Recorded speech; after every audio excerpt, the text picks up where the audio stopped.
correct, tunggu ya. lama. Apa ni? Sebab abang ni control kan proses. Control from there, sebagai control manual. Ha? Di control Orang manual. ada ni. Tak ada, pakai manual. Habis I tekan. Oh tak, dia control. Oh, so nice lah. Speakers must control. Untuk control tu tak ada. Kat bawah. Mana laptop tak boleh bawa sini ya? Betul perkara. Ha? Ha? Play video. Oh, video.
Yang ni satu je kan?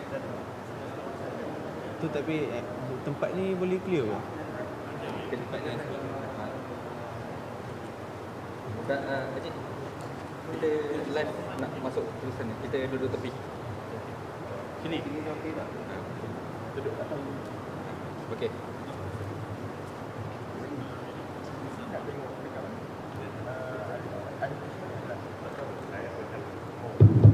Hello, testing. Okay, good. Testing 1, 2, 3. Test. This link ni under which page ya? Mana? Alif Riz. Alif Riz. Can you share the link or not? People boleh. Ada nombor. Share kat mana? Share dekat dia nanti dia share kat.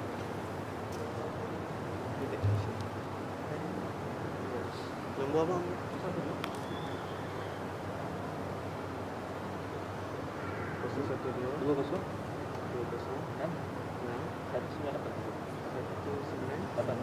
Alam. Nak siapa? Facebook. Nak YouTube dulu semua.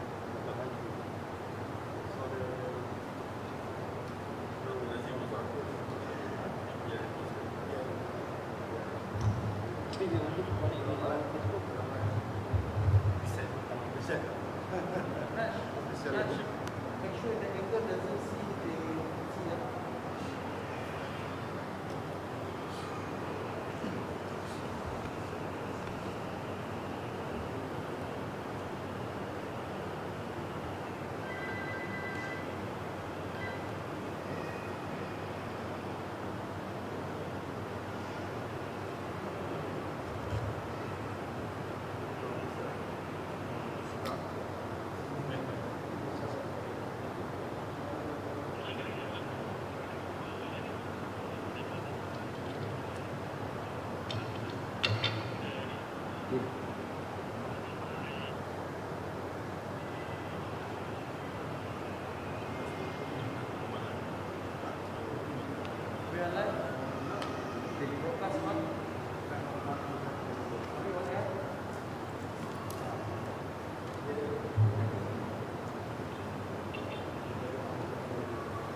Testing.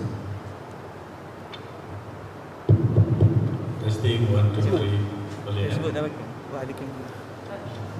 Hello. But once we go live, the dubbing will start.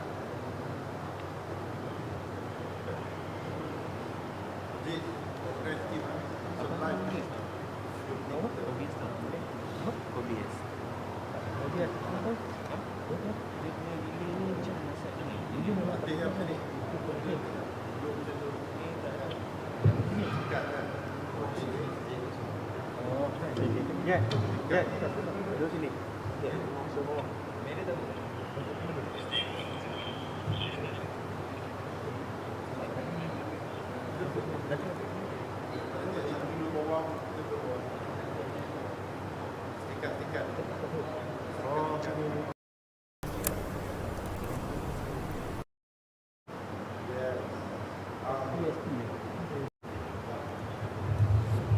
duduk sini. Tak ada pakai video capture. Tak nak capture video dia terus tak boleh. Oh, dia tak boleh. Tak ada.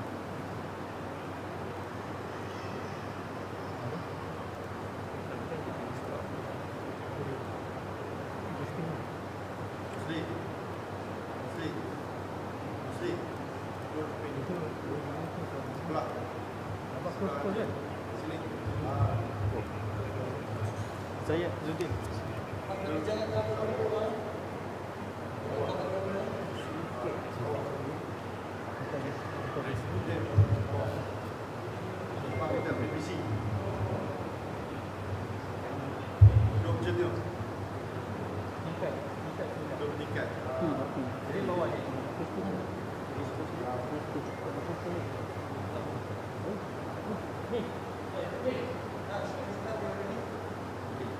Ya.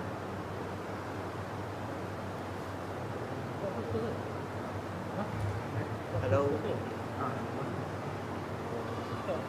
Hello.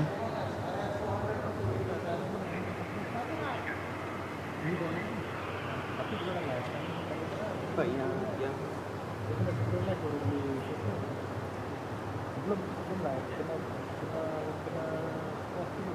Buat abang suruh link dengan restu lah. Oh, dia kalau dia tak buat. Tak boleh share tak link. Tak boleh gitu. Apa yang nak buat live dia kena kuat, baru boleh live. Tapi dia dah set dah dia punya event tu. Dia pakai event bukan yang live macam go live tu. Dia set event. Daripada event tu dia buat live. Sekejap. Masya. Sekejap. Ha. Dia tak boleh patah balik lah. Macam ni. Mak. Ya, sebelum live tu kena buat post. Macam mana, Wak? Dia kena stop live. Faham? Pasal nak post tu, cross tu baru Tadi kita dah buat cross. Oh, maksudnya yang restunya. Oh. Tadi ustaz tu kata kena add dulu kan? Dah approve dah.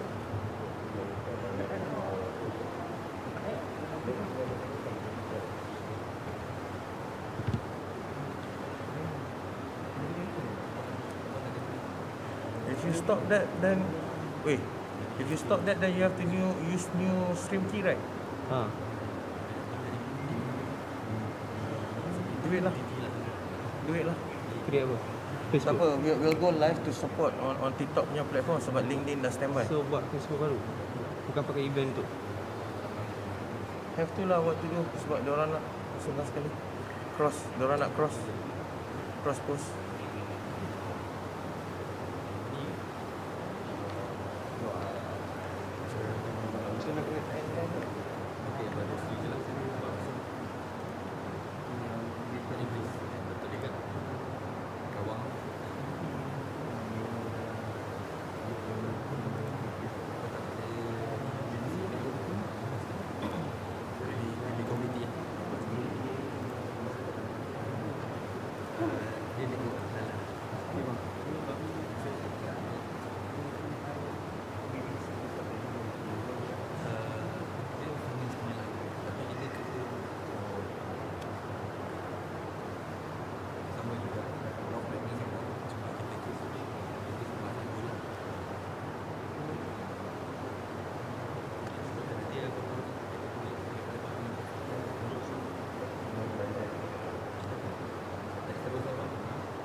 Tak, dia kena sender KPG. Rasa sentuh tu. Betul lah, sekarang ni dia kena pindah ke KPG Johor Bahru.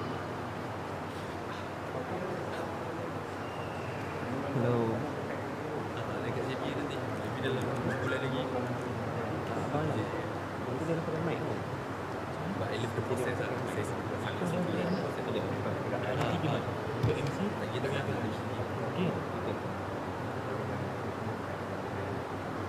betul. Kita tak premium.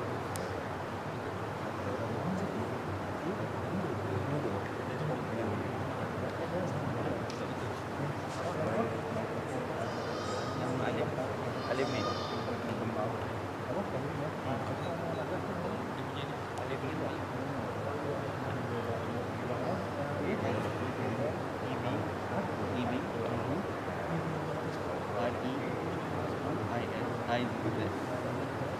Kita buat macam kita je kan.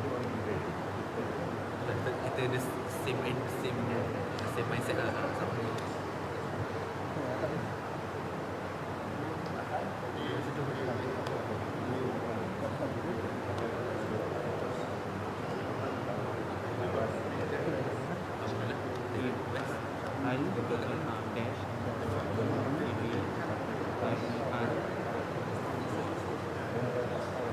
Nak add ni boleh.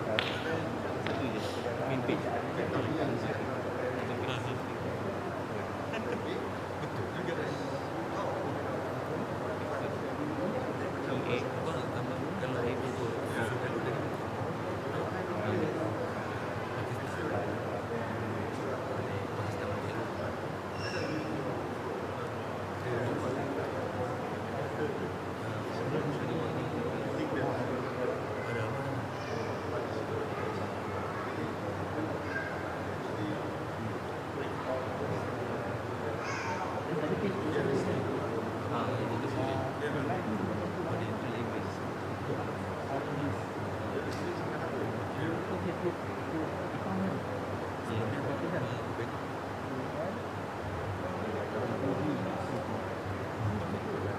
Memang buat level page.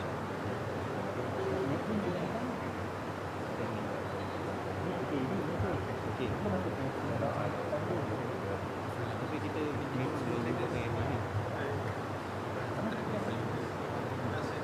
Kita ada training 11 tahun. Ini mistake ni. Lagi tengok macam memang dia suka kan dan kita bagi je. Kalau kita boleh sembang panjang kan.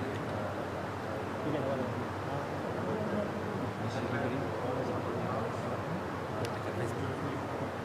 Dalam ni sebenarnya saya dah pilih.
Guys, so before we start, we have our supporters from you boys.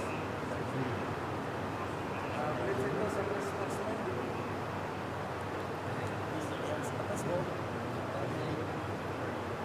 So this is from Big Boys, guys. TV3, thank you for joining us.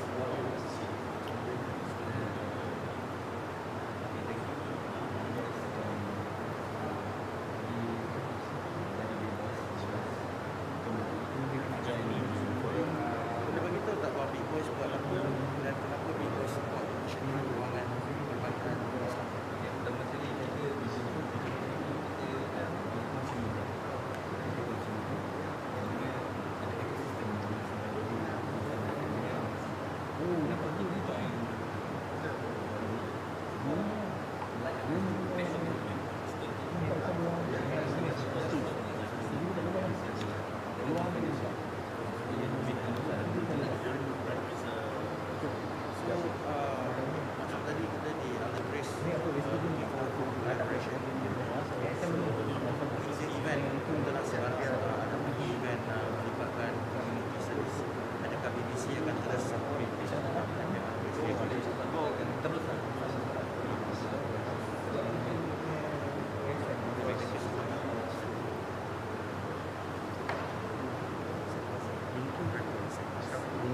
salah satu apa show punya apa yang you buat di sebalik BBC?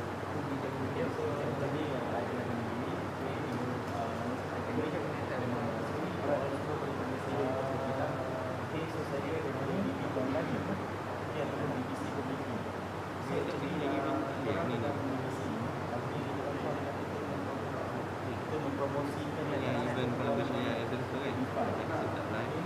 Tadi dah habis connect. So tadi kita ada wakil daripada pihak BBC yang mengatakan diorang akan terus support community service. So adakah BBC ke arah community service atau lebih kepada perbankan Islam? Ya, community service bermaksud macam kita ada event yang ada kepentingan kepada masyarakat setempat. Connect share kat tu je. Kita memang melakukan event yang berkonsepkan yang masyarakat. Apa tadi? So kalau pada masyarakat dekat luar macam mana netizen ataupun rakyat kita nak berhubung dengan BBC secara langsung?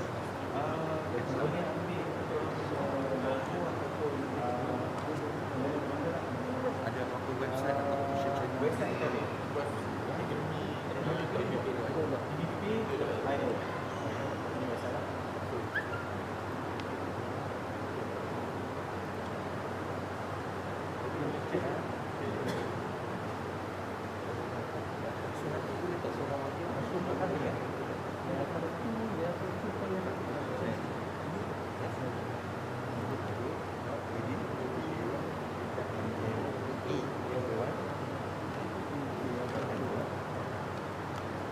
Okay guys, so yang telah kita lampirkan kat bawah you boleh tengok www.bbj.io. Boleh terus support diorang guys, boleh pergi dekat diorang punya website dan masuk dan contact dengan pihak mereka.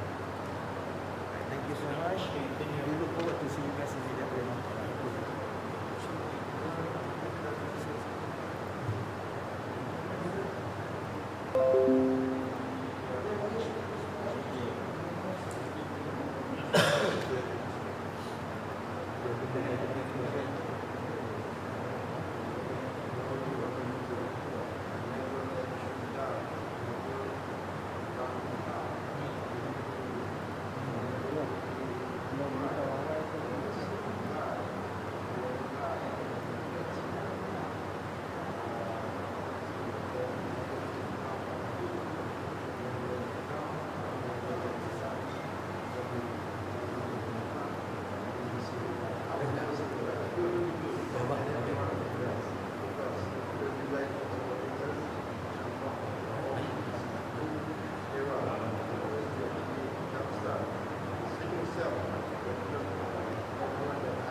Dah connect dengan tu.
Bulan lepas tu saya berhenti. Saya balik jumpa. Okey, saya dah makan nasi. Dia tanya saya. Okey, betul. Tak nak tahu. Tak tahu. Tekad kami. Ya, bang. Tahu dia tu. Sekarang ni saya kejar lah. Ni aku nak sini. Ada juga.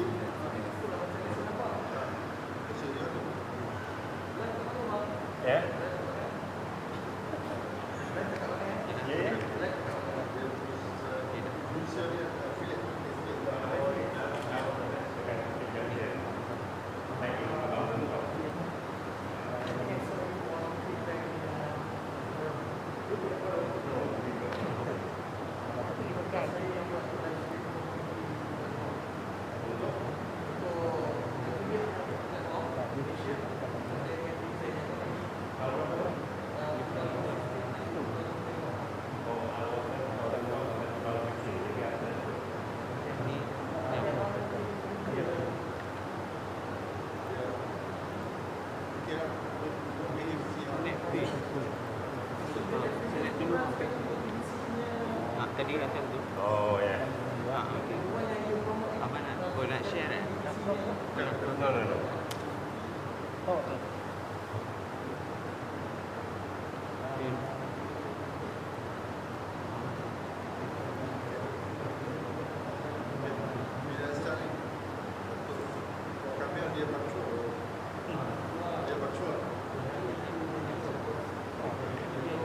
Live electric. okey di sini lah. Ada di sini ada nafis. Oh, okay. Kita boleh tahu. Sama guna dah.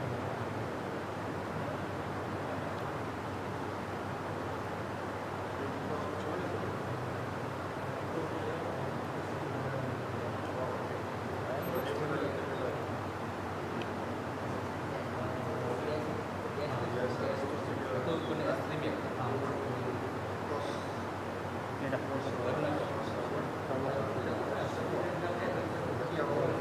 Tiga je.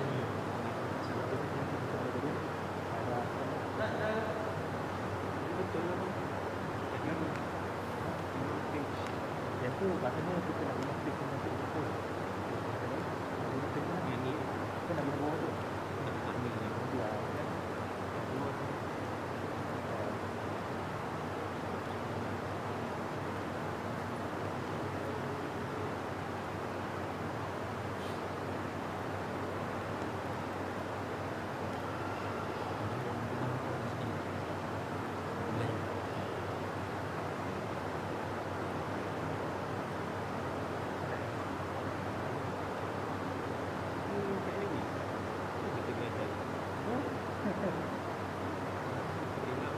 Fish lain. Dia dah jadi tu. Ini fix ada di situ. Dah dah.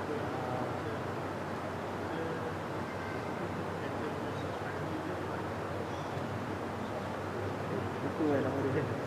Nama mana?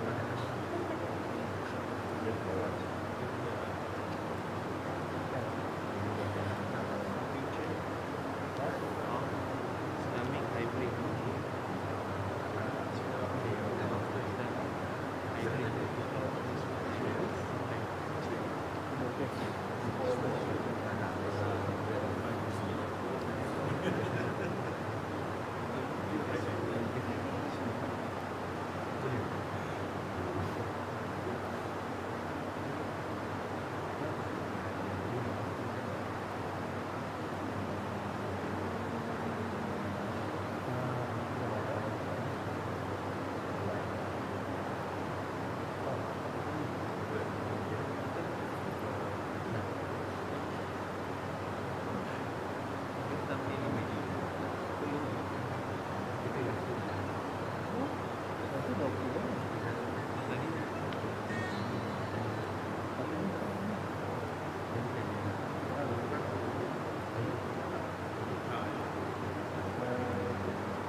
Life is crucial. Mesti saya nak letak dah. Bersama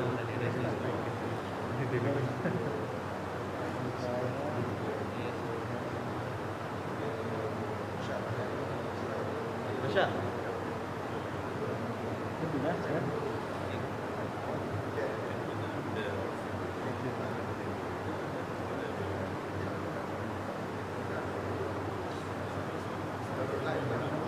Apa isu dia?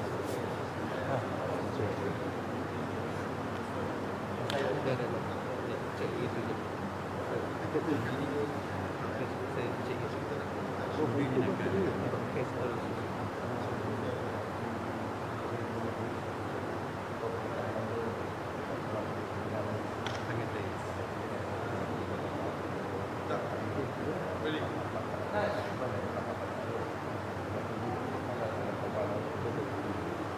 Ada dah.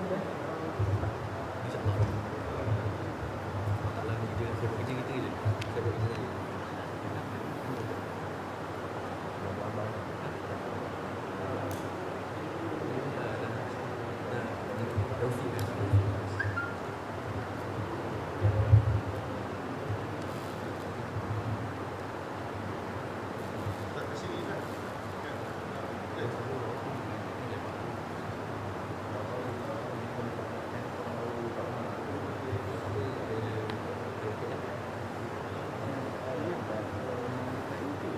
Bismillahirrahmanirrahim.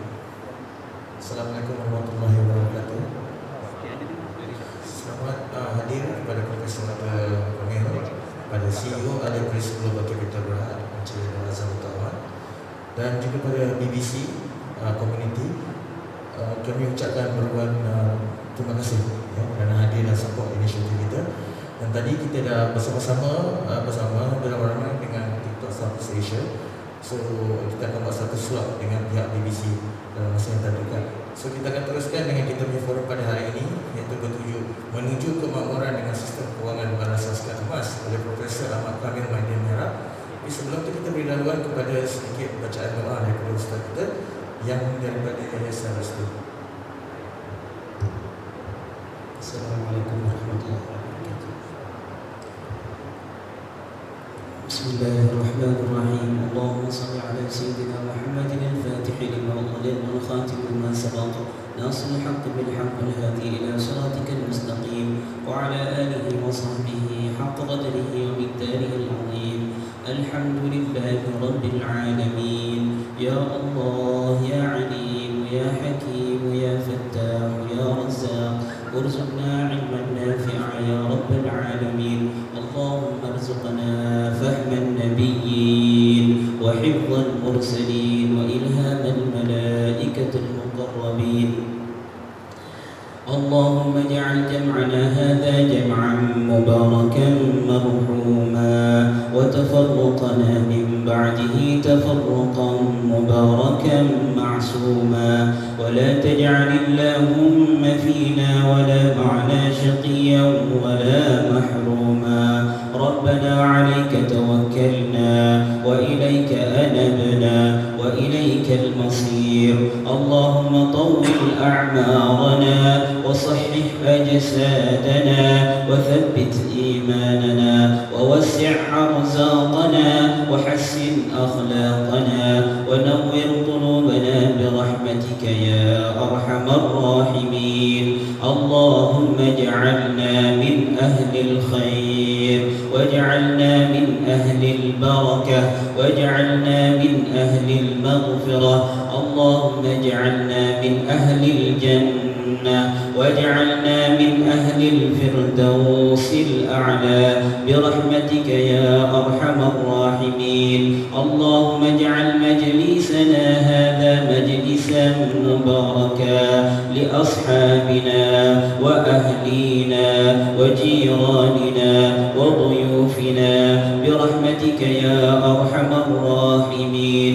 اللهم إنا نعوذ بك من عذاب القبر ومن عذاب جهنم ومن فتنة المحيا والممات ومن شر فتنة المسيح الدجال. ربنا آتنا في الدنيا حسنة وفي الآخرة حسنة وقنا عذاب النار. وصلى الله على سيدنا محمد وعلى آله وصحبه وسلم. سبحان ربك رب العزة عما يصفون وسلام على المرسلين والحمد لله رب العالمين. سر الفاتحة.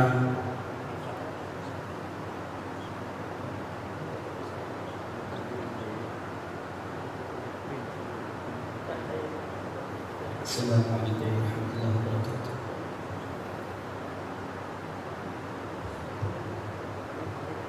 Terima kasih Ustaz. Kita akan teruskan dengan kita punya agenda pada hari ini dengan sedikit introduction ataupun pengenalan daripada CEO Global Capital Berhad. Assalamualaikum warahmatullahi wabarakatuh.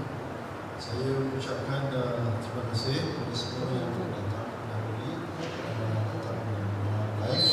Okay, kita bersama-sama di sini adalah untuk bersama dengan rakan kita di sini ataupun dalam usaha lain untuk bersama-sama mendengar belajar apa itu the future of Islamic Hybrid Finance.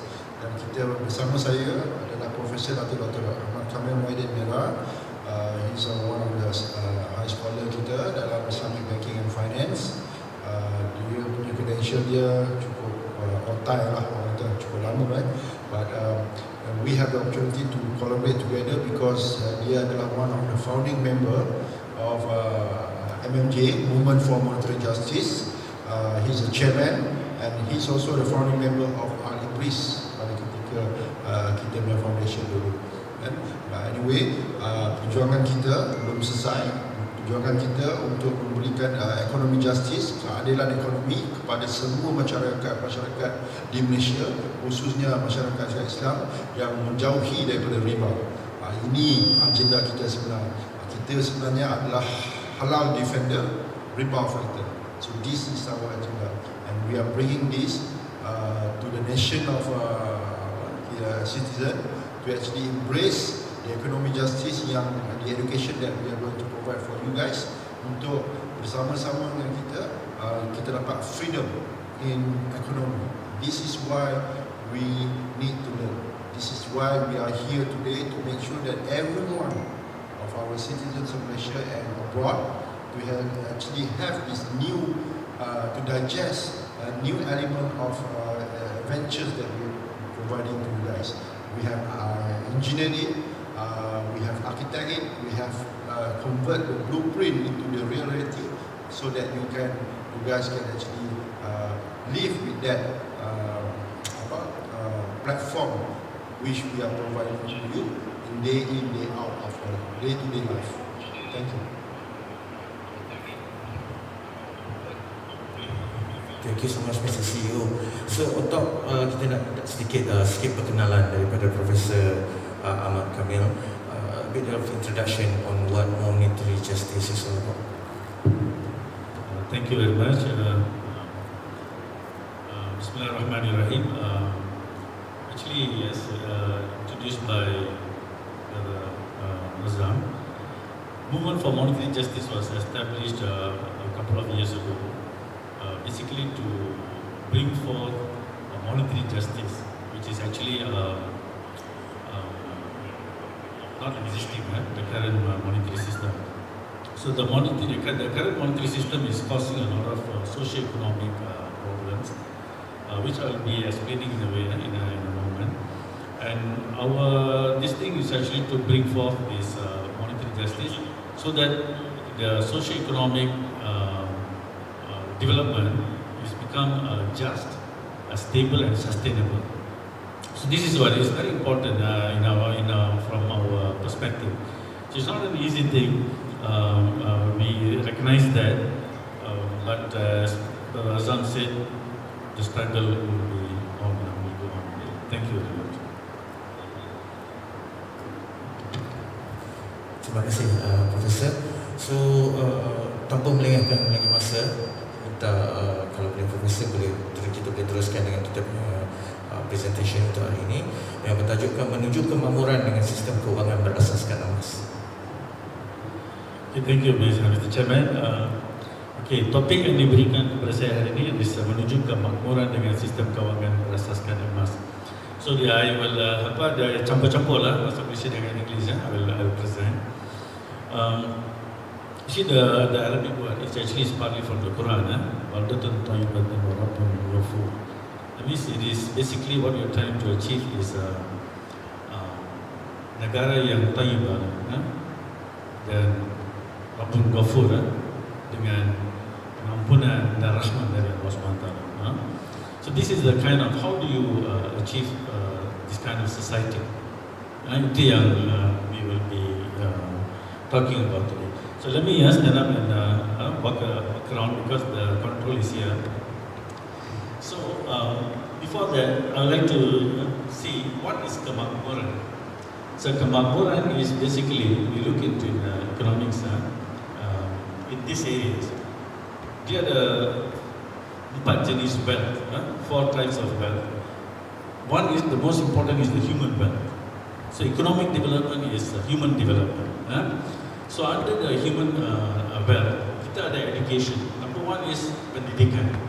Kita kan ada create people yang berpendidikan. Then you must have good health. So in any economic development, first is you have to focus on education and health of the people first. Lepas tu ada skill. Skill is actually part of education. Then you see you have to produce wealth. So the produce wealth, if I can go here, I don't know whether the camera can focus on it. See the important parts are you want to have good India. Of course, the people must have good food. Then there are housing because it's a basic necessities, right? Then you will find you need to have electricity, water, sewage, infrastructure means macam jalan raya. All these telecommunication. Today's world we need telecommunication. So these things are the produce wealth. So if you enjoy the produce wealth, and the next is natural wealth. So the natural wealth is we have a good environment. Kita ada forest, we have natural resources, laut yang bersih dan this kind of. So it is sustainable environment, natural wealth. So bila kita ada all these things, generally the life of the people will be okay. But there's an additional thing beyond all this. If you have this, what we call a social wealth or social capital, so that means the people they have good religion and spirituality. There must be racial harmony. For example, in Malaysia, we have all kinds of races, right? So there must be racial harmony. There must be national security, right? Low crime, freedom of speech, and political affiliation. This actually, what I'm saying is not is well known. Even the United Nations define all this. Kalau kita ada all these things for us, we say itu adalah satu kehidupan yang makmur. Even for Islam, for Muslims, of course, when you talk about religion, it's going to be Islam. But for other religions, they also they are free to practice their religion. So when we have all this, then we say that we'll have kehidupan yang makmur. So you have good education, then you have good, all the basic necessities are covered, and then you also have, sustainable environment and a good society. Kehidupan yang makmur, kehidupan yang bersyukur lah. So now what I want to do is I want to take you to what is happening in the present system. Then we analyze, is this kemakmuran ataupun tidak? Or what we have to do. This is what I would like to do. So the first thing is I would like to take you is to something very old. This is actually the price of things. Harga barang-barang makanan di pasar Kuala Lumpur in 1897. It's a very long time, 125 years back. But I have to show you a point. That's why I'm taking you back. I want to stress a point. So you see, this is harga. For example, you look at harga ayam, chicken. It is 25 cents seekor. 25 sen. Dan juga ada RM1 boleh beli 4 ekor ayam. Right? 125 years ago.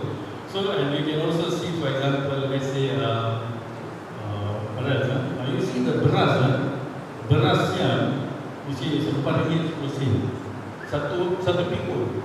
You know how much is satu pikul? Satu pikul is 60 kilogram. 60 bag, 10 kilogram tu. 6 bag. 6 bag of 10 kilogram tu harganya RM4.10. So what I'm trying to take you is this. Let's compare the price then and price now. 125 years later. So 125 years later, if you notice ayam, here that time is 25 cents. Because there, that time, the measurement is not in kilogram. So satu kati is 600 grams. So I convert it back into kilograms. So this is the price in kilograms. It should be 1897. No, 1897. I just convert this price in kilograms so that you can compare today's price. So if you take, for example, ayam from 25 cents, now it has become equal to RM20. Suddenly harga naik, now the naik lah 20 dah. So the inflation is 8,000%. The thing dia sudah multiply 80 kali harga ayam. The price has gone up 80 times. And also daging lembu, if you see, also 25 cents one kati, which means it's 42 cents only 1 kilogram. So from 42 cents 1 kilogram, now it's about 36 ringgit 1 kilogram. So it was about 85 times harga dia sudah naik. Tapi the worst is what you know is roti. Roti, if you see 900 grams, which is 2 pound, 2 pound. If you notice it used to be 2 cents aja. Macam roti Bengali tu, 2 sen aja.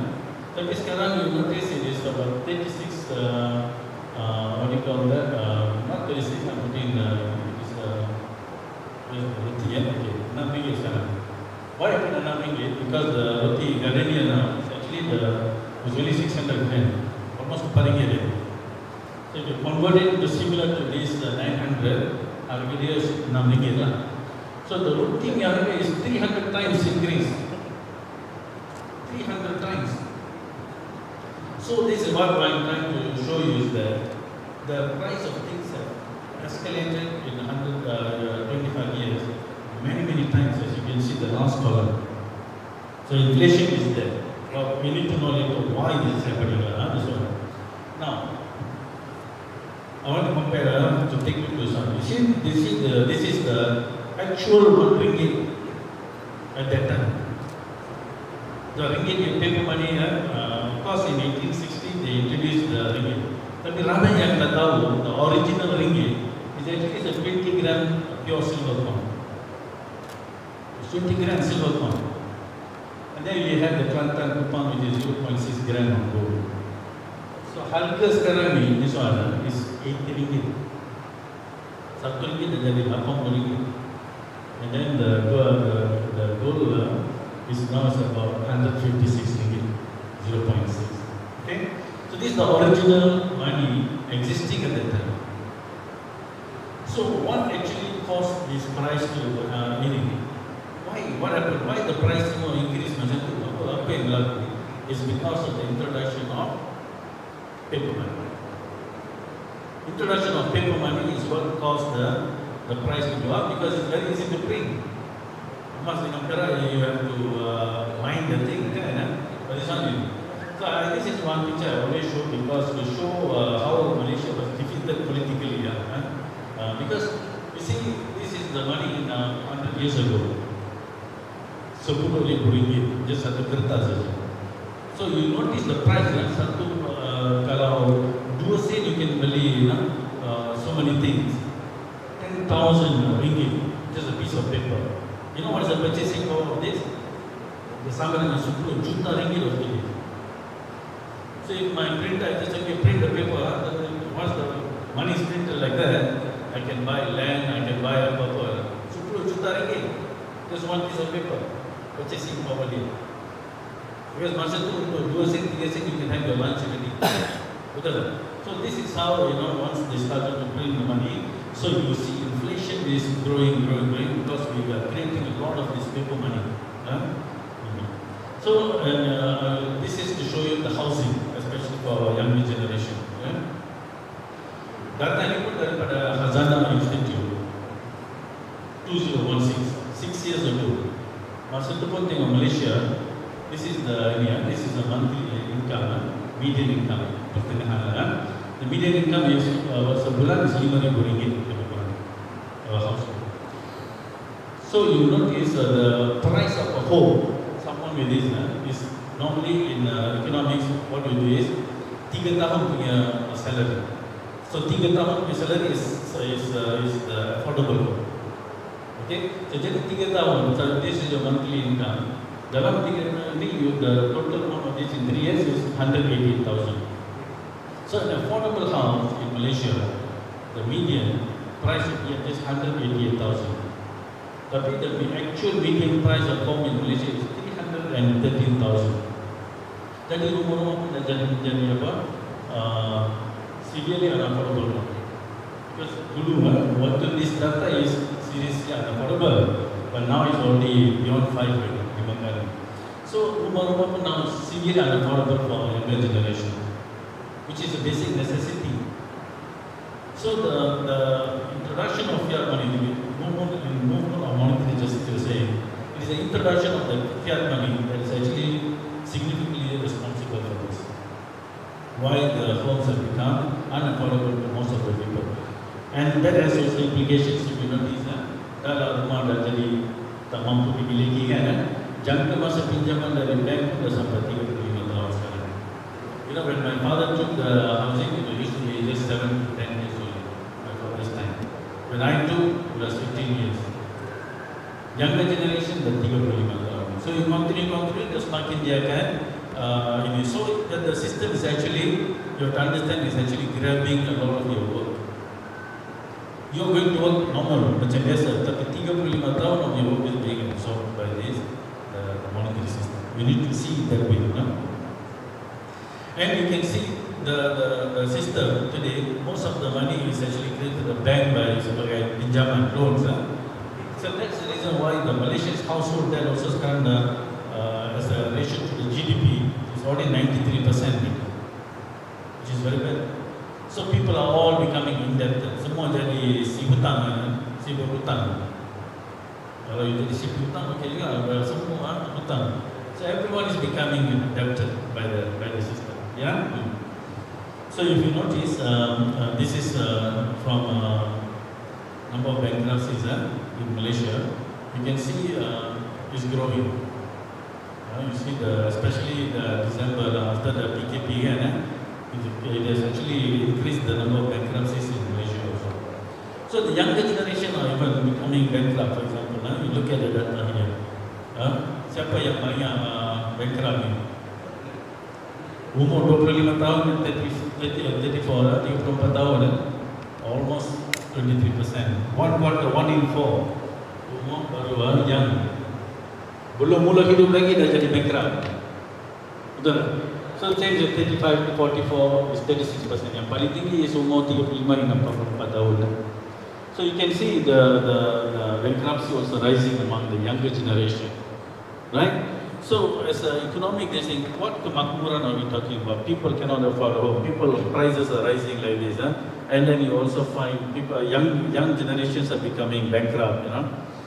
Okay, so this is what we are highlighting. This is mostly young background. This is on the Bangsa side, just to give you an idea. But not only the households and individuals are facing this. You also notice perniagaan pun. Many businesses are also indebted. Kerajaan pun indebted. Baru-baru ni after PKP, they increased the threshold. Debt threshold for the nation from 55 to more than 60% already. So you notice, you see this is the federal government debt. GDP pun as a percentage of GDP dah naik sampai 62. So the government had to amend the law in order to borrow more to finance the pandemic. Alright. Now the other one is our graduates. I pity our graduates in this system, in this monetary system. Ramai sekarang ni tak ada kerja. Dah 2 tahun yang graduates pun tak ada kerja. So about 500,000, almost 500,000 graduates without any work now. Then you see the entry level, orang yang baru keluar, new graduates. Bila dia orang pergi masuk kerja, kalau dapat kerja lah, monthly pay sebab 1,800 je. Right? When I graduated in 1987, 40 tahun lepas 1987. Masa tu pun buat 1,200, 1,300. Tengok rumah dah berapa kali ganda dari dah ini. Kan harga. Harga barang semua 800 kali kita from 100 years sudah naik. Tapi gaji dah naik. So when our graduates, they are supposed to be the cream of the country. That's why they go to university. Tapi when they graduate, gaji dia adalah below poverty level. They don't have to pay tax. So something is seriously not right with the system. So we need to correct that. Apa benda yang salah di sini? So this is what the movement of monetary justice is championing. Now additional problems to the current situation. further inflation is expected. Further inflation. Satu sebab apa? The pandemic, COVID-19 pandemic of the lockdowns. Lockdowns destroy many businesses, supply chain semua ni. Jadi the supply of barang akan kurang. Bila supply barang kurang, harga akan naik lagi. So we are expecting more. That's why you are seeing prices are rising in the market. Makanan semua melambung like anything, right? That's number one. Shortage of goods because of the initial lockdowns. Starting. Yang kedua, quantitative easing by some nation. Quantitative easing ni adalah where the country print more money to solve the economic problem. They call it the word quantitative easing. Jadi bila government print, so we are expecting more. That's why you are seeing prices are rising in the market. Makanan semua, especially America, they lumber billions of dollars. That's number one. The shortage of goods because of the because it is purchasing power. Quantitative easing by some nation. Export the inflation. Lumber billions of dollars. That's now the shortage of goods because of the because it is purchasing power. Increase the export the inflation. Lumber billions of dollars. Just now, the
effect is many people don't want to have children nowadays. It's difficult, costly. Then retirement pun becoming so what do you call that, expensive. Tak cukup. Cuba tengok KWSP punya data ni. People once they retire 5 tahun aja habis, but they still have to live another 20 tahun, right? So the basically this is the issue that the entire market is. You see that now we also the kerajaan have to allow another pengeluaran of 10,000 ringgit from the EPL. So once that money is come out, so how much will be left? Kan? So these are the issues that we are facing in the apa punca semuanya ni. I think you already guessed, already mentioned that the cause is actually the fiat monetary system. So this is the data from our central bank data, if you notice. This is the definition of money. Kalau M0 tu, M0 is our coins and notes, okay? And M1 is this notes campur dengan pinjaman yang dia money created by the bank. Jadi bila kita pinjam duit daripada bank will create the money through the accounting process, right? So that is so total. If you notice, what I'm trying to show you is, cuba tengok M1, 513 million, right? So that is the amount of money. But if you look at the nominal GDP or real GDP, it's even less than that. The nominal GDP is even less than that. Artinya wang dalam peredaran sudah lebih besar, lebih banyak daripada size economy that they are able to create. That's actually very bad, because you are supposed to have small amount of money, and the money will circulate in the economy and create the economic. Jadi the circulation of money is called the velocity of money circulation. So here it is beyond the velocity itself. So you can imagine, our monetary system has created so much of money in the system. So what will be the effect? Inflation, the cost of living, the homes will become unaffordable. Somebody in our this thing, this is the root of it. Right? So this is the root cause. Yeah? I mean, I always tell people this is my one slide. I will show in every presentation, but maybe I don't have to explain this further. This is the real economy. This is how your economy grows. Real economy means what you produce are real things, but this is the way of money and you go and check for any country. So it will always go boom like that, exponential growth.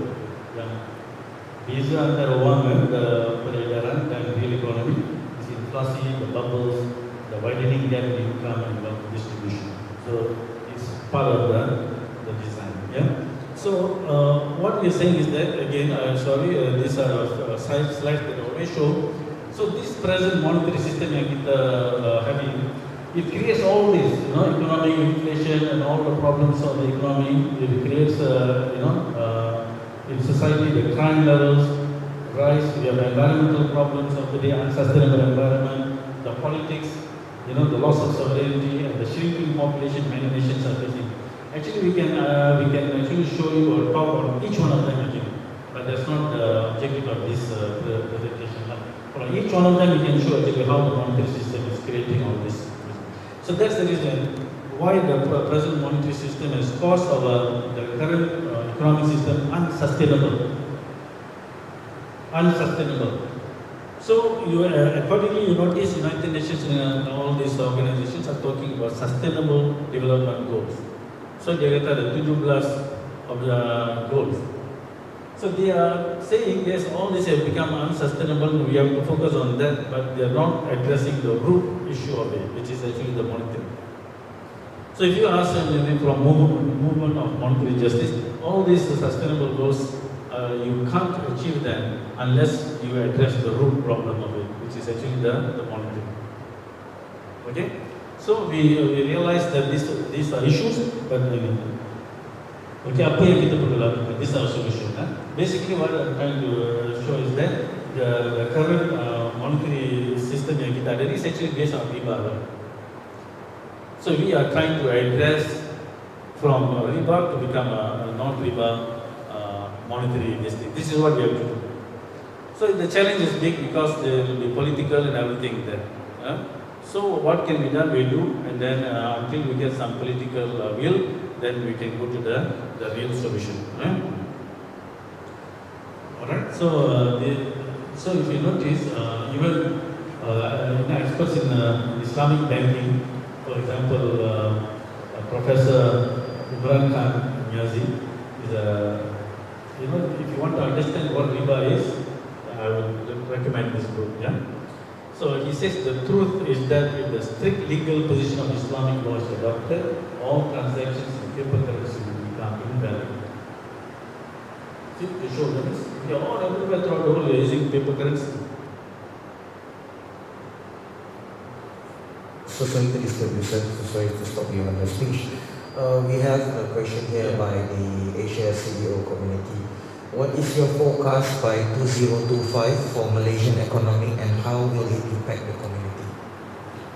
The forecast for Malaysian economy, well, if we address these issues properly, then we will be in a good position. But if we go on the current path, I think the economy will be not in a good position because the rich people will become richer, yes, but majority of the population will be having hard time. Yeah. So but that's hypothetical, saying that okay, the things are going to go exactly the way things are going to go. But if we put the right solutions, which we have, if we put the right solutions, I think we can actually do a wonderful economic reset. Malaysia needs, in our opinion, a little bit of economic reset. All right. And once we have to do the reset, I think the Malaysian economy can actually fly high. Because let me say something. Malaysia is a very wealthy country. We have a lot of resources. So once we put the resources in the right place and we use them correctly and we distribute the resources properly, and then the liquidity in the economy is properly distributed, I think we can go. So I'm very optimistic. I'm not thinking that that's the direction we will take. We will do some changes, and we will be okay. Okay. Nice. Thank you. So okay. So this is a quick this thing. If I show you, see, just now I showed you the what you call that. I showed you this diagram where you had this monetary delta, the debt rising exponentially, and this is the real economy. So what we have to do to solve this problem is that we need to make the red line and the green line move in parallel. The monetary system and the real system must grow in parallel. So how do we do that? The first is the money must be real in the first place. Upper must be money must be real. It must have intrinsic value. It must be something real. Probably paper money, electronic money. So this is where the backing becomes important. This is where gold becomes important. To make the thing real first. Money must be real first, and then the interest levels. Because a lot of this exponential growth in income from the interest side. Because interest is exponential, mathematically it's an exponential function. So we need to address this. So if you look at it, historically, so even Muslim world and the non-Muslim world, we have used gold backing for a long time, until 1971, number one. Until 1971, the gold standard, right? But interest charges, in the Islamic world, of course, it didn't survive much, but it is already surviving in the non-Muslim world already. So this is one thing that will be still, even if you have a gold-based system, but if there's interest, it will still disrupt the entire thing. The imbalance will be still there. Then kita can address gold. And Islamic, through Islamic system is that. We talk about Islamic banking as riba-free interest, interest-free banking. So that means we don't want the interest in Islamic banking rate. Cuma one more thing we have to do, we have to make our money also real. So this is where the gold banking becomes important.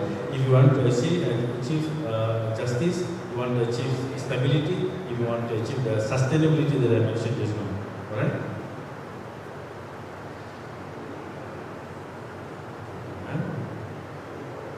Okay. Now one of the most important thing when you talk about good money, it must be a good store of value. The thing, the money must keep its value for long periods of time. Right? So just now you notice 125 years, how the money has lost its value. I show you. But look at when the money is real. Just now I showed you the what do you call that? The gold, the silver coin, 1 ringgit, right? The silver coin 1 ringgit, masa tu can buy you 4 chicken because setiap ayam ni 25 sen. It can buy you 4 chicken. Now the silver coin 20 gram, how much is its value today? 80 ringgit. Kan? So can the 80 ringgit buy you 4 chicken? Yes. Correct or not? So if you had the ringgit in silver form, walaupun for 125 tahun, it can still buy you your 4 chicken. See that? So this is what we mean by store of value. Dia boleh tahan, nilai dia, tahan nilai dia, which the fiat money cannot. See? So this is the link, the link, necessary link we're talking about to create. Jadi to achieve the 17 goals of the Sustainable Development Goal, we from we say kita perlukan 2 goals tambahan dia. Satu is we need to have some form of gold standard. We need to return back the gold backing. Number 2 is the importance of peaceful education, spirituality and character building. That's another thing we can one of these days we can talk about why that is necessary. Okay, but in this training, in this presentation, we are talking about the importance of goal linking, and it has also interest. So this is where the solution for Islamic solutions are coming in. Okay. Now what can we do in today's world? Because today gold is not money. There's no gold backing. So even if you this thing, you want to do it, then we need to first achieve the political will first. So the political will is not there yet.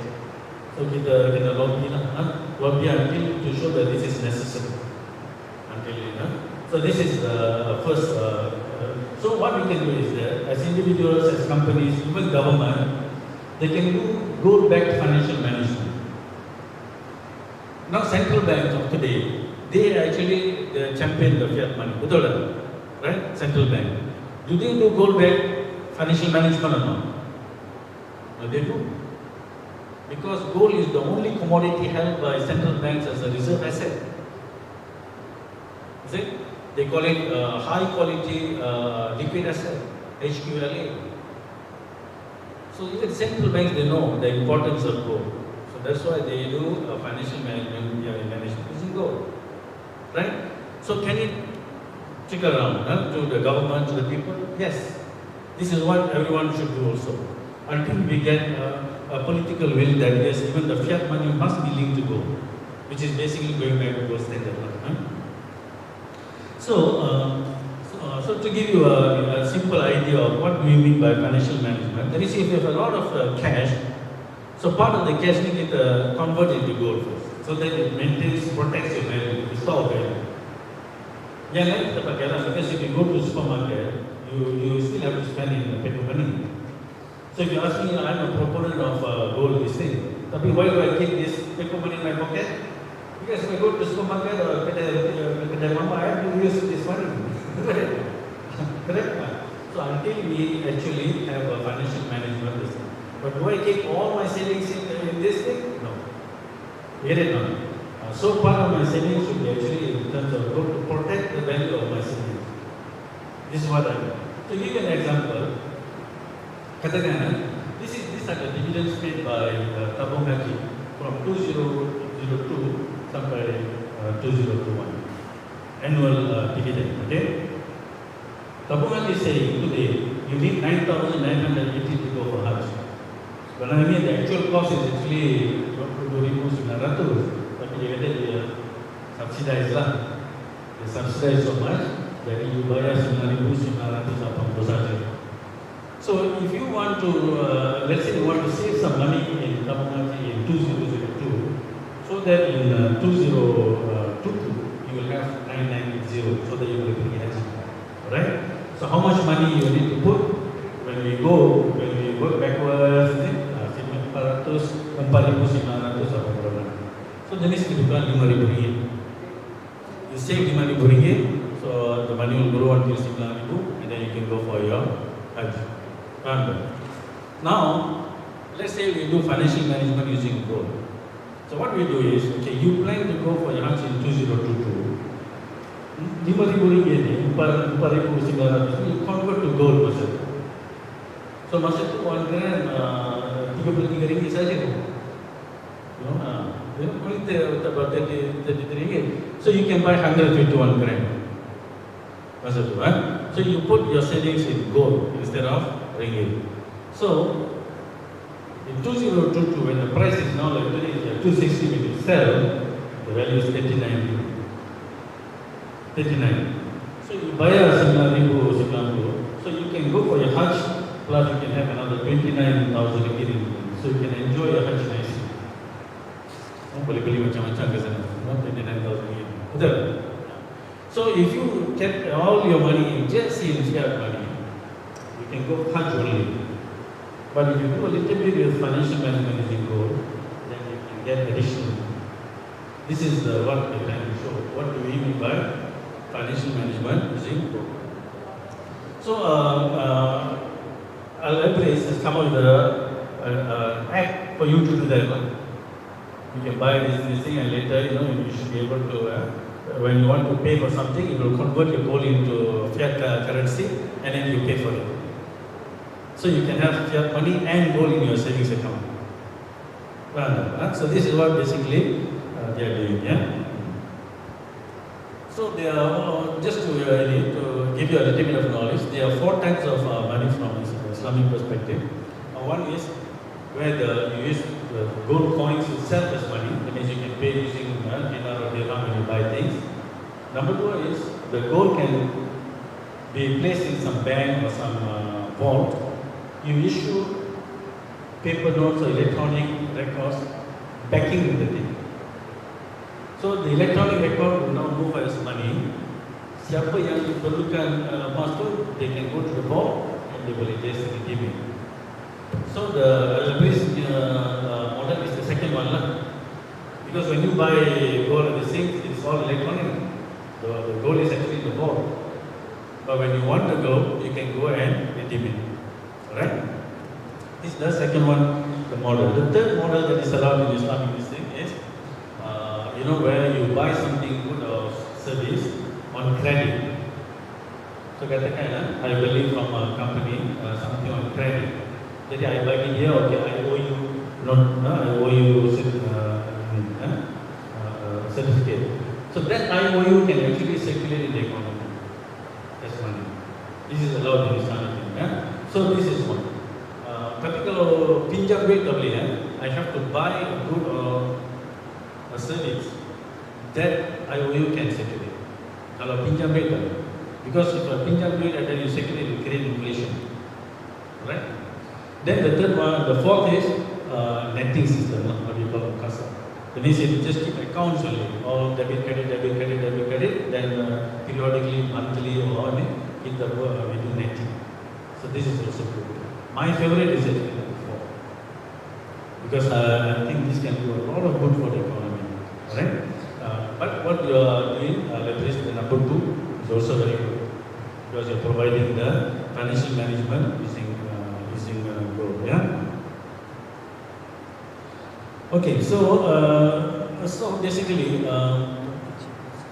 order to have kehidupan yang makmur, what we talked about, bliss life, we need to do 2 things. One is we need to go for real money.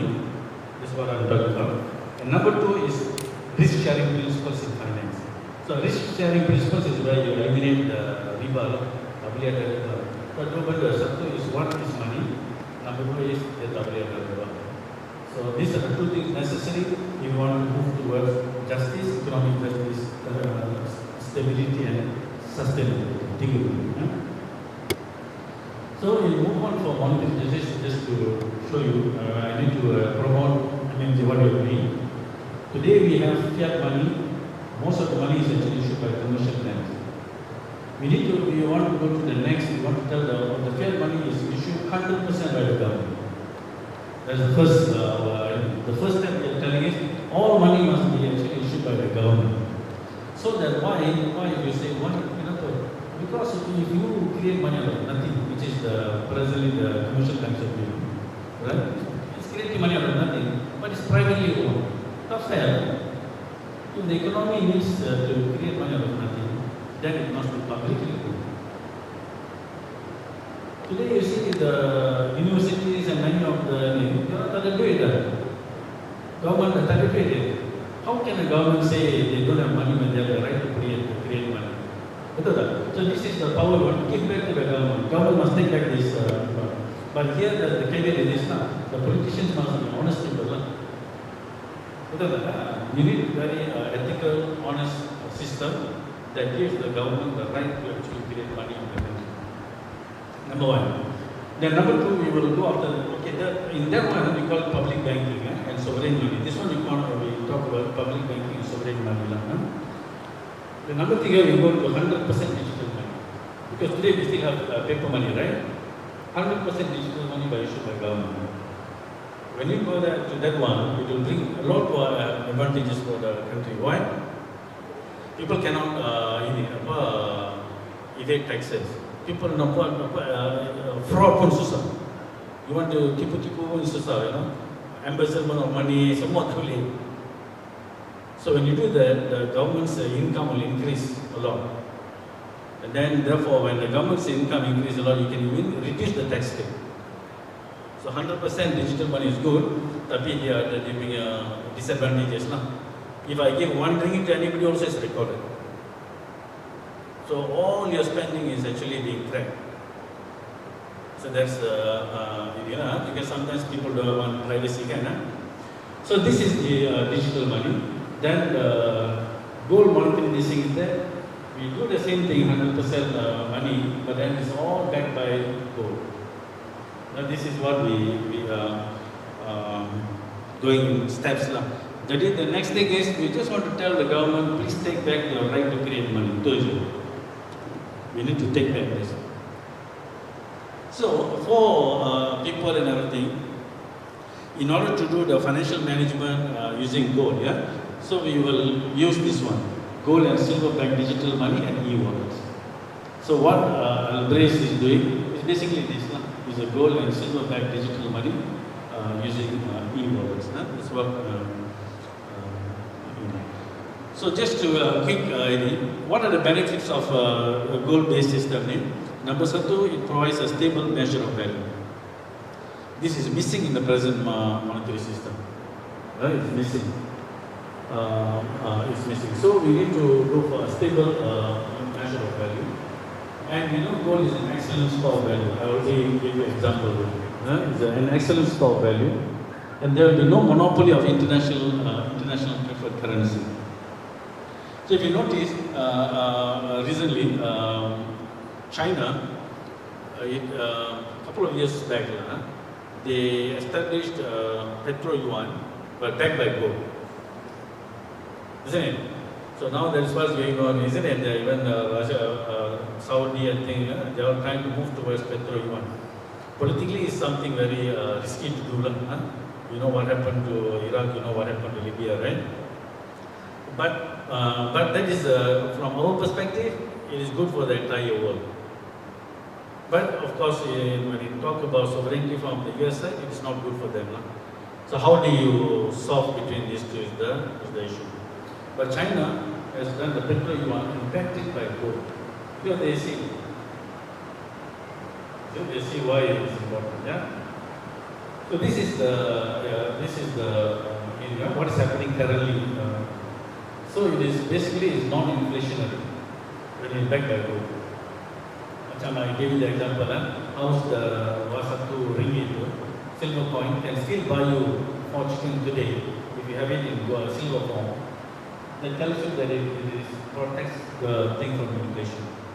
So when we backed by gold, inflation can just disappear. And it's a stable and non-cyclical, ikut peredaran economy. And also, another good thing for business community is that when we do gold back, it eliminates the exchange rate risk. Exchange rate risk is one of the the biggest risk a lot of volatility in the economy stems from that. So we can also avoid exchange rate risk. Yeah. So all in all, what we are saying is that returning back to gold and doing some financial management using gold, it is something desirable. So I'm not here asking, giving you investment advice. Buy gold. This is not investment advice. It is protecting your savings and then bringing a sustainable, just and stable economic system. They can elevate everybody's standard of living. This is what you're having. The present system, if you go on like this, a lot of our youngsters will become devastated in the future, especially the younger generation. And many businesses are also now failing already. So we do not want to go in this path that we are going now. We need to correct this, and we can actually put the Malaysian, or in fact the world economic trajectory in a better trajectory. Okay? Is there anything?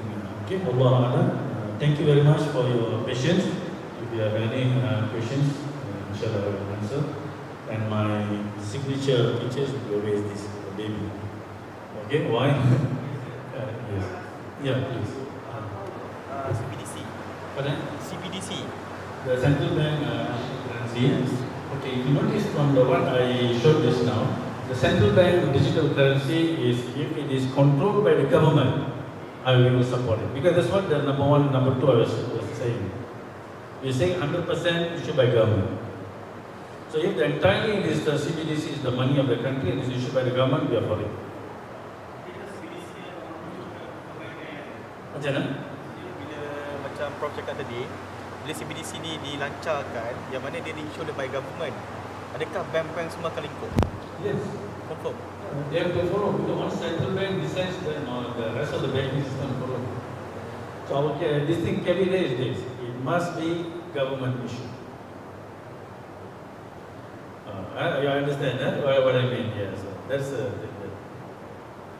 you can actually bring a lot of, you see, if you notice just now in my slide, I'd like to show you this.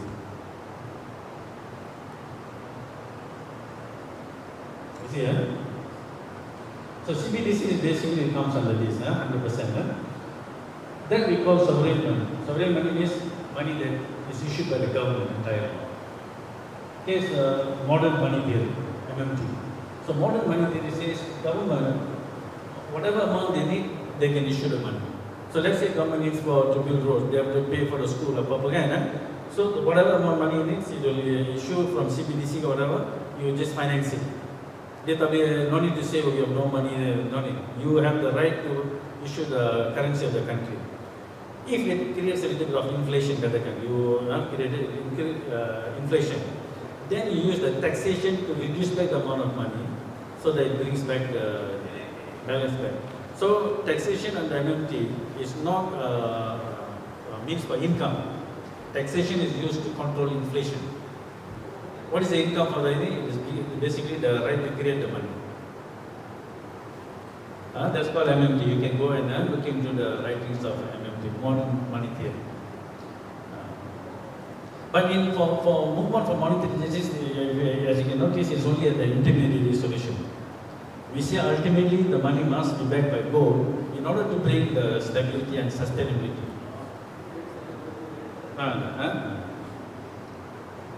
Okay?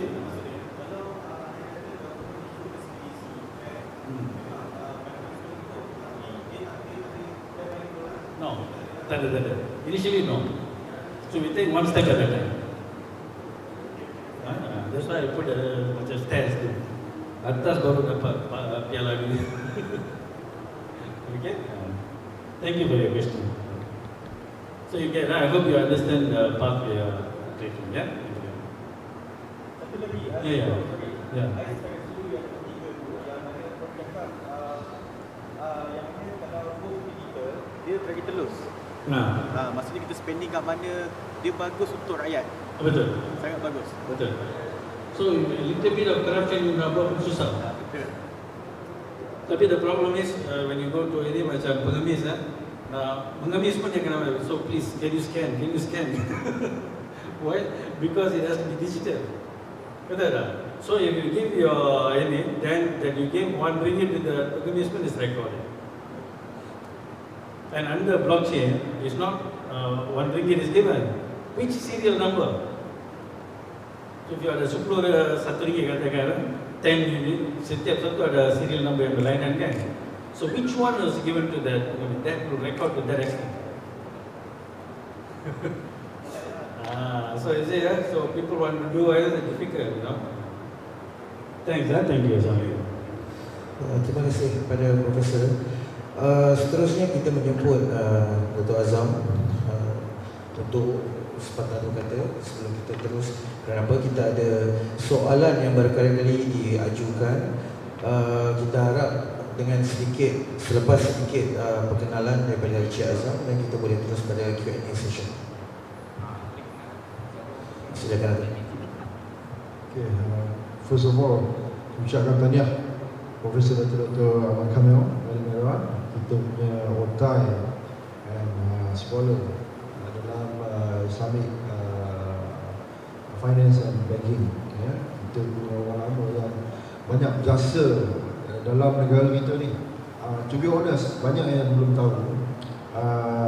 Prof Kamil adalah yang mencipta, yang design Dina Perak, Dina di kerajaan Perak, Perak. And he's one of the pioneer masa zaman saya dengan dia, dengan Profesor Umar Ibrahim Badio dalam Dina Dirham, Dina ekonomi pada zaman Dr. Mahathir in 2006, 2007, something like that, right? So jadi agenda dia simple. Kita nak bawa agenda yang new to understand, go back to the civilization yang mana kita nak bawa dulu zaman Rasulullah kepada zaman sekarang is hardly. And we did practice masa ketiga tu dalam tahun 2006, 2007 lepas tu. We have a gold sack, betul tak? Kita ada gold sack, gold tu di dalam gold sack tu ada 30-40 ribu. Kalau ada gold sack lah 3-4 set kita letak yang mesti guna dengan dirham. And to be in the real life, kalau kita ada gold bar sekarang, takkan kita nak bawa gold bar tu merata hari-hari keluar aja macam zaman cerita apa, zaman apa tu yang piramid tu kan, nak keluar aja mana uncang emas saya kan, lepas itu tu okey nak keluar letak kat tepi pinggang tu, cuba letak tengok sekarang kan, cuba letak tengok gold sack tu letak kat celah pinggang, jalan kat keliling di Jalan Abdullah ke ni kat sana kan. So that is the thing that tak masuk akal in this life, because sedap-sedap buah 7 ada kat kepala dah, betul tak? Buah 7 kan letak kat kepala dah. But anyway, kita ada soalan, silakan. Sorry untuk minta maaf kerana mengganggu. Kita ada satu soalan daripada Quantum Metal. How is the blockchain platform govern the policies and ensure syariah for the community? Currently right now, I understand Quantum Metal pun dah baru nak venture. They have made a proposal to one of the bank, I know, that they are going to change the platform that currently they have into blockchain. It's not an easy task, to be honest. Although that I'm not trying to say that I'm not favor of what Quantum Metal is doing, no. But the agenda is to bring the goal. That is my favor. Since Quantum Metal or Pabico, which I don't want to rename others, which is trying to get into this new model, new era of digital trading. It's not an easy task, because for me, myself, an experienced trader, experienced analyst in FXCM, Forex Capital Market, back then over like 20 years in FXCM itself. We are, as a market maker, even the owner of the former owner of the FXCM also said that is why you need this intrinsic value. It's just make it virtual. It's very complicated. He himself, the owner of FXCM, he says it's a very complicated product. Okay, and you guys, everyone, the whole company, gold company in Malaysia currently are venturing into that product, that kind of virtual trading. It's not easy, and leveraging is actually, to be honest, myself, an experienced trader and experienced market maker. I'm not a dealer. I'm not a retailer, a principal, or name. I'm where I came from. I'm a market maker. So creating a market maker is actually something that leveraging is something that whatever you do is actually there is an interest behind that. Okay, there's no way that you say that leveraging doesn't have interest. Leveraging can be Sharia. There's no way. No way. You can say that in the first stage within your retailer, within your consumer, you can say no interest. But at the level of with your dealer, with your principal, with your market maker, all this level, all these 6 level, you got to pay interest, overnight interest and all that. There's no way that the interest is not going to be, you can say that you package this product as a Sharia, leveraging. There's no leveraging in Sharia. During my time with FXCM, we call it friendly Sharia. It's only friendly. We cover up the interest, overnight interest, we cover up the, we absorb the overnight interest, or absorb the interest rate, but with the principal, with the dealership and all that, must pay interest. There will be interest. There's no way you say that there's no interest. In leveraging, there's no way. If anyone wants to debate with me, yes, I will dare to take that. Because why? I came from market maker. And this is not something that you can play around with the Islamic Sharia model. This is against the rule of God, and this is something that you cannot package it that something is halal, haram is haram.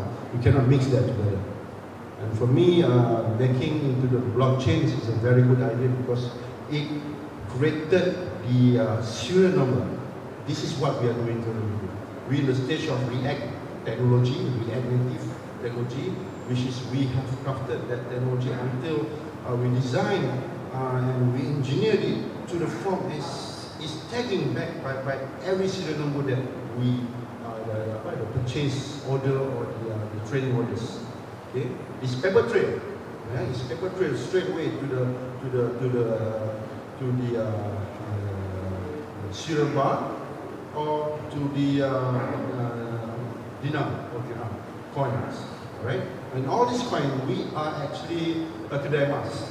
Kita ni kedai emas yang mana like others kedai emas in the market that we are tagging every emas yang kita trade, kita jual pada masyarakat. Sebab dia ada macam resit kan, resit pembelian, dia ada dia memang dia tak ada serial nombor dekat cincin or what kan, cincin or macam mana nak letak serial number, but actually that serial number is actually tagging to the receipt that we need. This is what we are currently doing. We crafted, and to be honest, the one that we have designed for this our platform, Aladdin Go, is actually it's a state of the art. Never in the world, in this current modern world, ever come up with this kind of business model and digital platform that we are providing to the public. Right? Not only to the public, but this public must be our subscriber first. They cannot just simply buy this from public. No, they must be our members. Macam masuk golf club lah, macam masuk golf club, macam masuk mana-mana clubs. You got to be our subscriber. Once you become our subscriber, then you are qualified to buy. Without that, you are not allowed to buy. So this you must be a member, membership. We call it subscriber. So the platform that for the blockchain, yes, I'm into it, but different. Don't not mix our platform and others' platform that trying to create and recreate this business model. They are venturing into crypto.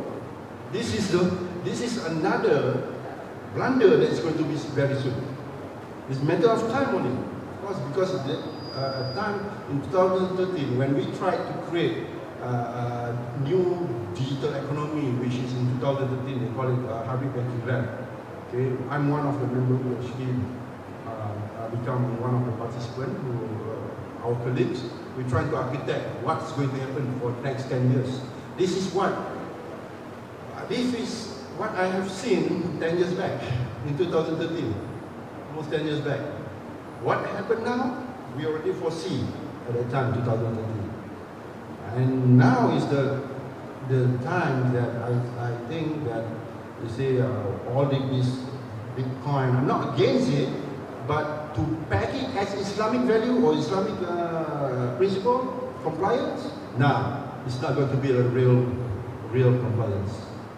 Okay? Anybody may say that there is a data and complete, will be like there will be some value of it, and that will into this Islamic Sharia. For me, I'm looking at, I think my Professor Dr. Kamil will agree with my opinions too. Okay, I'm very open, I'm very outspoken about this because there's no way crypto can be synchronized as Sharia compliance. There's no way. Probably some scholars may say yes, but for me, I'm from market maker point of view, an experience of 20 years, I may say that could not be the way. Would never be the way, because this involves all the interest, all the speculative, and this is something that will not connect to the real Islamic value or Islamic principle. Yeah. Thank you so much. Sir, we have a feedback here directly from the Director Division at TikTok Southeast Asia. We at TikTok Southeast Asia support your initiative. Looking forward for your payment channel to govern our payment gateway. Thank you so much. So would you like to have a few words directly because they are on our platform? Okay, first of all, I would like Dr. Prof Kamil to say a few words first from the TikTok. Dato is actually a new deal with TikTok. He's never been, but I think believe this is the first time you are in TikTok, right, Dato? I would like Dato to answer that to that from the director. Oh, that's actually very good news, you know, what they say. First, I would like to thank them for supporting this. You know, this is the way to go in the first place. You know, if we bring people to come into this kind of platform, then it will bring a good economic well-being for everybody. That's our objective. But the thing is, the political will also. Hopefully, we can get the political will. Yeah. So we'd like to thank again their support. Thank you so much, Professor. Anything for you? For me, I would love and to embrace TikTok Malaysia and the team, which so far, which is I have learned this couple of weeks, almost 2 months now, I believe, from our moderator and our key guys, PIC, and our team who connect us with TikTok and any other social media. And I have learned something that you guys is actually having a very tremendous platform. Yeah, of course you have a very good database, good audience and all that, but we need to work with each other so that we can complement each other in a way that where when this the current platform that if you guys using it and your platform audience is I mean one of the subscriber to it, I can say that TikTok will make a new step to the future of Islamic hybrid finance and embrace with us, and we will embrace this together, and definitely with the support from TikTok and the rest of the community, I will say thank you so much. By the will of God, we will make some difference. Thank you. Right, thank you so much, Dr. Azam. So without further ado, we would like to conclude on your forum presentation and we will conclude the whole ceremony. Alright, terima kasih so much. Okay, that's it, Lord. Alright, that's it. Alright. Alright, so I would like to welcome, my name is Muhammad Azam Dato' Muhammad. Alright, I actually one of the I'm bukan kata conspirator lah. I'm the one who actually proposed the crazy idea. Okay, I came back from the state, didn't came back home, dah lebih 10 tahun tak balik Malaysia. And then came back home, masuk pondok sekejap, and then after that dengan semangat to go from pondok, he asked me to come to Kuala Lumpur from Kelantan, and I came and I met the first person. The first person I met is actually Dato' Abdul Manap Abdul Wahab, former CEO to Bank of Malay. Okay, miracle that he gave me, he opened up a path. Kapet merah pun disediakan untuk saya. To what I'm trying to say, I bring the ideas. I contact Prof Kamil. Prof Kamil actually, I contact him first before Dato' Abdul Manap. But Prof Kamil was on the journey to some places. So he said that, okay, contact Dato' Manap. Dato' Manap ada dekat biasa di situ. Then tomorrow, so we can meet him there. So I met him and I brought the idea. It's a crazy idea. Orang kata idea yang gila tak pernah orang buat, kan? But this crazy idea kepada Dato', and the next day I met Prof Kamil, Prof Kamil to the office, and then after that I told him also, and he was very supportive. And Dato' Manap, why? Because I'm creating a revolutionary product that have never been crafted yet in this current era. So now my obligation is actually has tremendously bukan kata architect, engineering, the blueprint yang kita buat tu, idea tu jadi kenyataan. In reality, it's already in your smartphone. Okay, in your smartphone. So anything you need is over here. Your goal, macam saya cakap tadi, the goal that you can back then in the zaman Rasulullah SAW or zaman before the civilizations, golden civilizations, kita bawa goal semua pakai macam, betul tak? Okay. Dan sekarang ni memang tak selamat lah. So these are the things that we are coming out with a new revolution where everybody, semua orang dapat menikmati keindahan ekonomi justice yang sebenar, keindahan sistem kewangan muamalat yang sebenar. Yes, everybody claim they have muamalat, Prof. Tapi cara muamalat yang ada dalam pasaran is actually dia tweak sana, tweak sini, kan?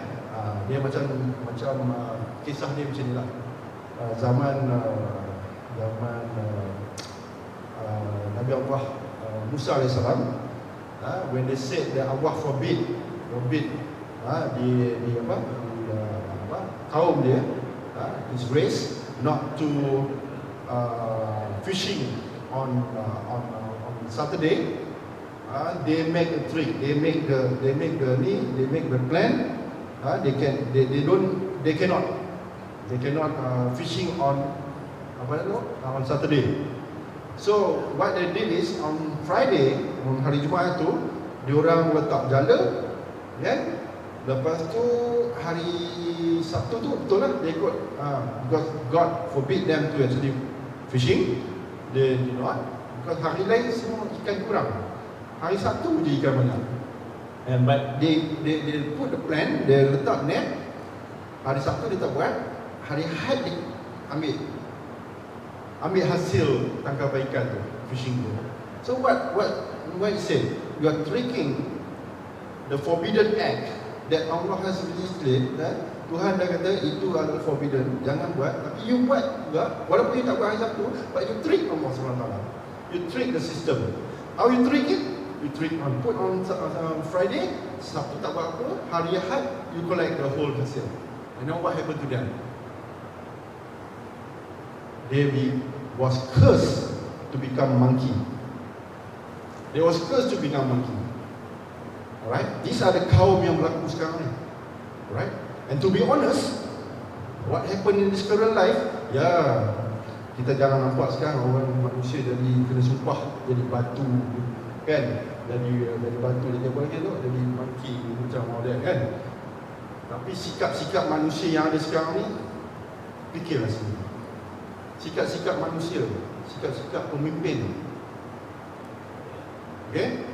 Karakter-karakter yang dibawa tu, kan, telah menjadi macam tu kerana apa? Riba, kerana menjadikan di sistem ekonomi dah terpalit dengan segala forbidden act by Allah SWT. And this is not only forbidden, Allah mentioned that we will act war against these people. Okay? Rasulullah and Allah against war. Maksudnya you buat benda ni, act ni, you trade benda ni semua, you adalah enemy to Allah SWT. So this is the system that we have currently in the market, and I think that my eyes is not so near, but okay, now the future of Islam, finally kita bongkar rahsia.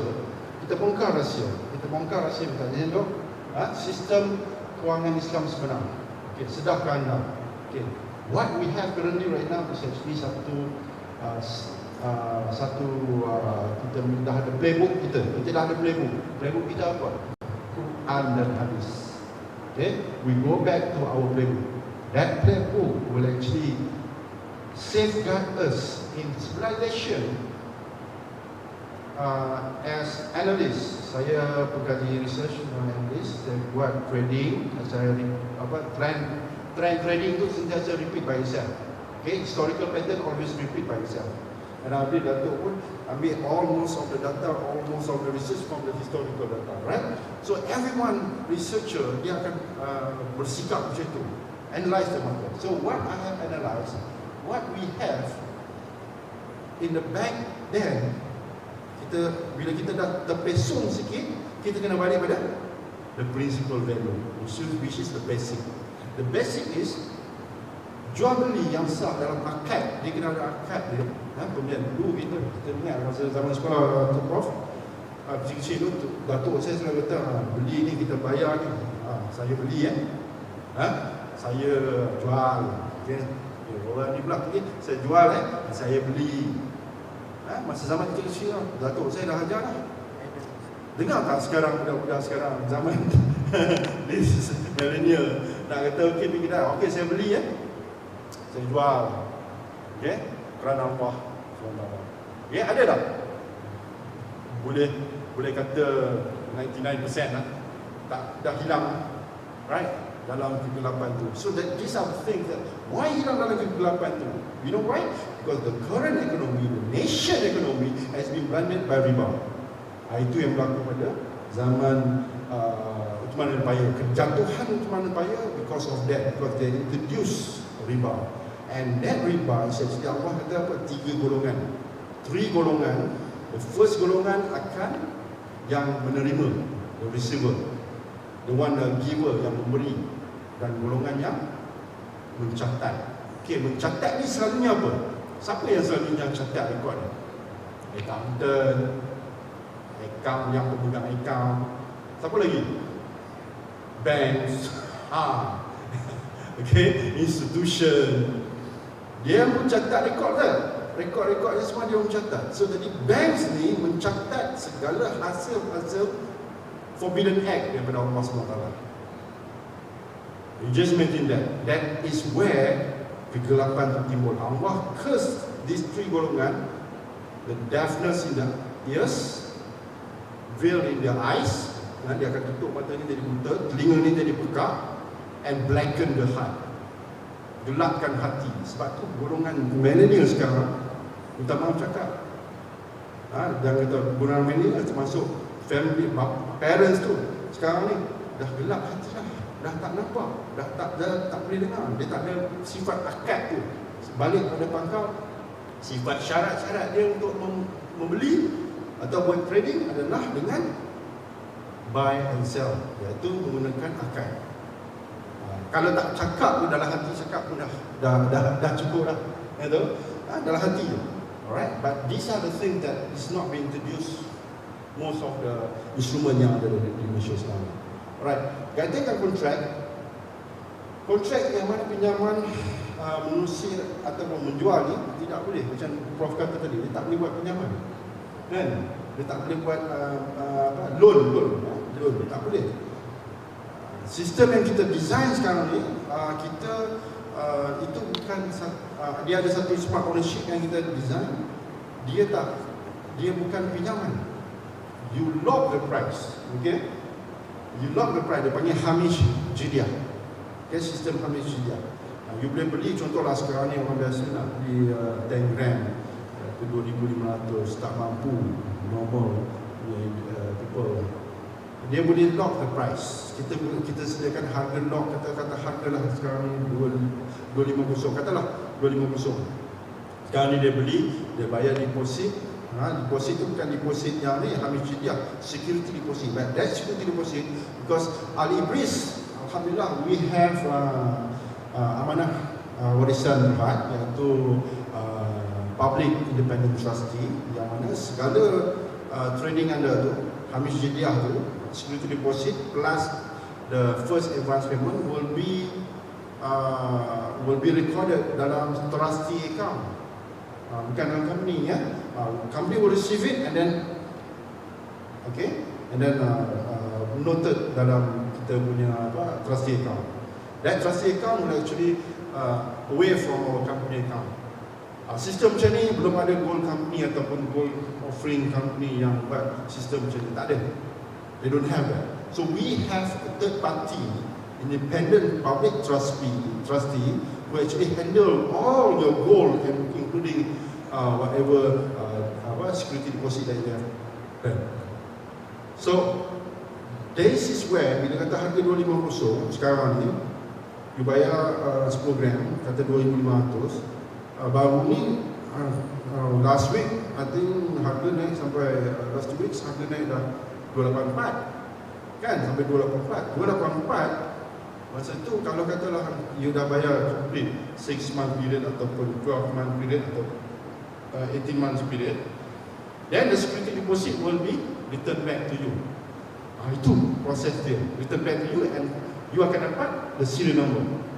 That serial number is actually akad dalam Hafiz Jidiah yang kita programkan. Okay, you can buy, you can sell gradually dalam monthly payment, okay, Smart Ownership Program. Right. So the one that why we say that, because the inflation, masa contoh macam Datuk Prof Kamil mention just now, kita cakap dalam masa 6 bulan kita masih ada 6 bulan, 12 bulan, 18 bulan. You tengok dalam masa 6 bulan, sekarang ni you ada 10 gram 2,500. 2,500 something that Al-Ibris have given the opportunity to the subscriber.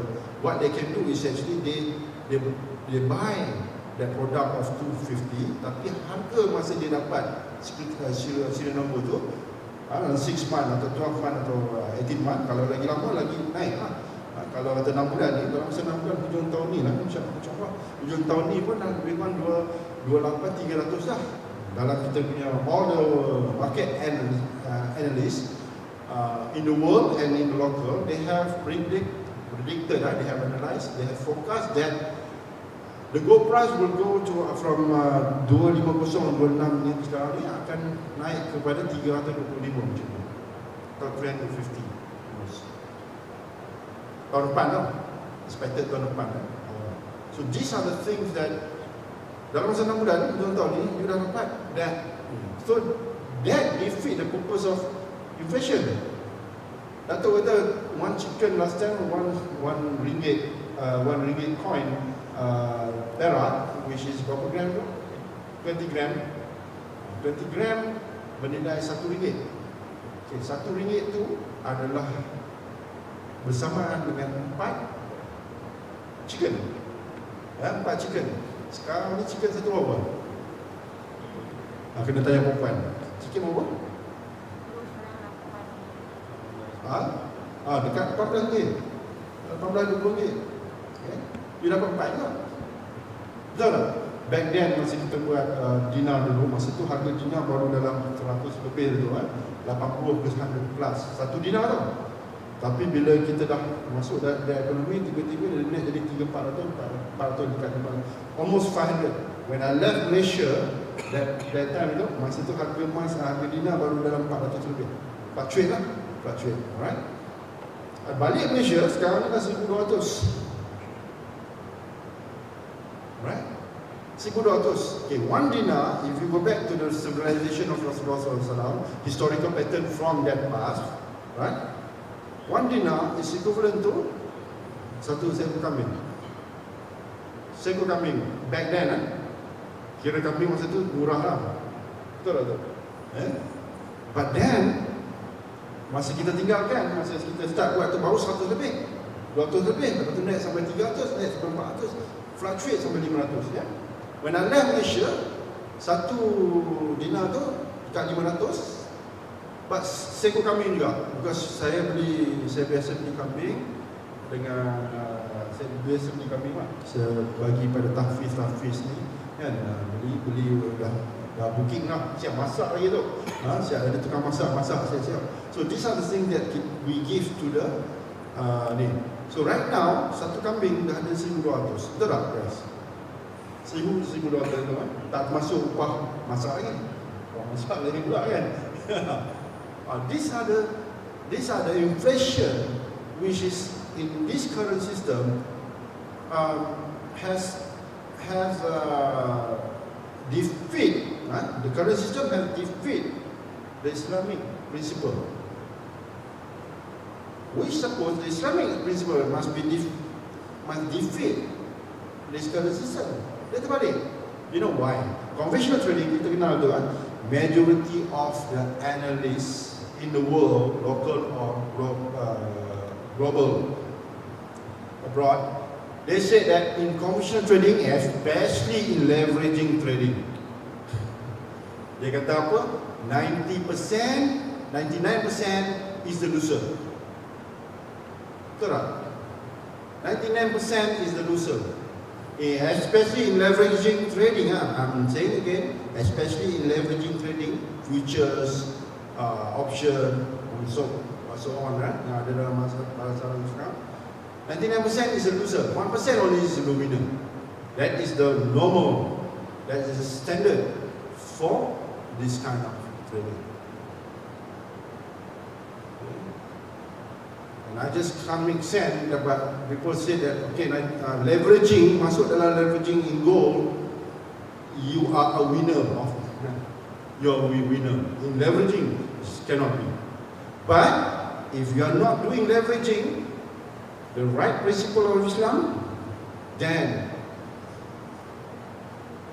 that against 99% tadi, winner, loser, and 1% winner, then terbalik, because you use the economy of the real intrinsic value, the real trading muamalah, and you will actually gain 99% of the winner and 1% only the losses. Why I say that? Because this economy, this dinar, gold dinar, gold dinar, dirham, silver and dirham, is something we have created in the platform that never before in this era has designed, as engineered. Kita ada denomination, right, of 1 gram, starting from 0.10. Tak ada lagi dalam bahasa dunia. 0.10 with serial number, 0.10, 0.25, 0.5, 1 gram, 5 gram, 10 gram, 20, 50, 100, 200, 500, and last kali, number 12 is 1 kilo. Kita ada 12 denomination, termasuk juga dengan silver itu. Okay, we have that 12 piece, di sana pun 12 piece silver. But for dinar and dirham, we have created something, the lowest denomination sampai 0.13 gram, which is equivalent to 1/34. Macam mana? Dalam Quran dan Hadis, we know that the fact that the dinar is actually mentioned from the speech of Allah, mentions that 1 gram, 1 dinar and half dinar. Intercession will be given to the one who have crossed path the titian sirat, that you will get the one who have a good deed of 1 dinar, the weight of 1 dinar, and the one who have a weight of half dinar. And then the third intercession is actually for the one have sebesar Zahra, yang kita tak nampak kan, size of atom. So these are the 3 intercession. As mentioned that there's only 1 dinar and half dinar, but we have created, why 1 dinar current life, you only have 1,002. Back then was like 500 then, 100 to 500. Now it's already 1,002.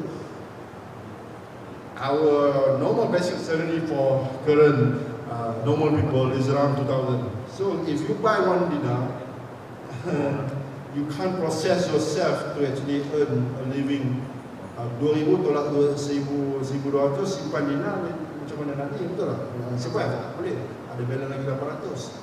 So what we have designed, something that you have 1 dinar, you start with 1 dinar, half dinar, okay, half dinar, and then you have you have quarter dinar, quarter dinar, 1/4, okay, 1/8, divided every 2, divided by 2, 1/8 and 1/16 and 1/32, which is the lowest is 0.13.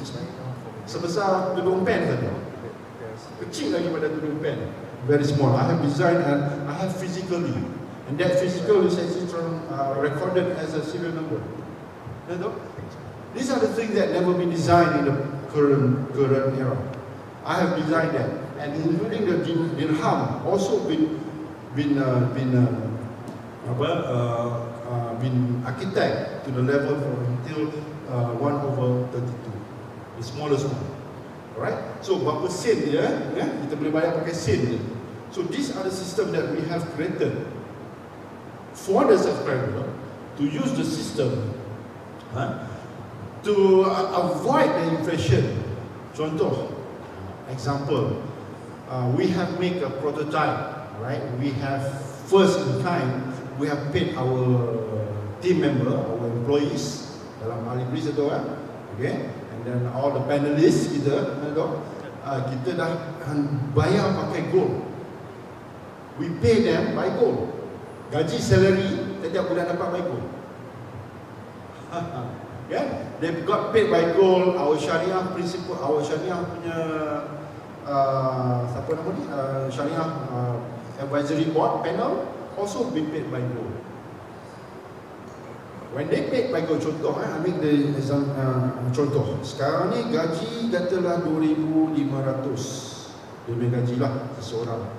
Kita dapat bayar pakai gold 10 gram. Pada hakikatnya price sekarang ni adalah 2,500. Betul? Okay? 2,500, price sekarang ni 2,250 per gram. So katalah dia masuk hari ni, dia ada token dia tu, dia beli gold. Dia beli gold pada ketika tu, kita bagi token dia masih beli gold dapat 2,500, dan 2,500 tu dia letak sekejap. Selalunya hari Jumaat lah akan make the difference. Every Friday, and especially in non-farm payroll time, first Friday of the month will actually make some difference of the market. Sama ada dia jatuh ataupun dia naik. But this is not but the trend is where when the market goes up, baru ni naik 284. 284 times 10 lot, 10 unit lah, 10 gram.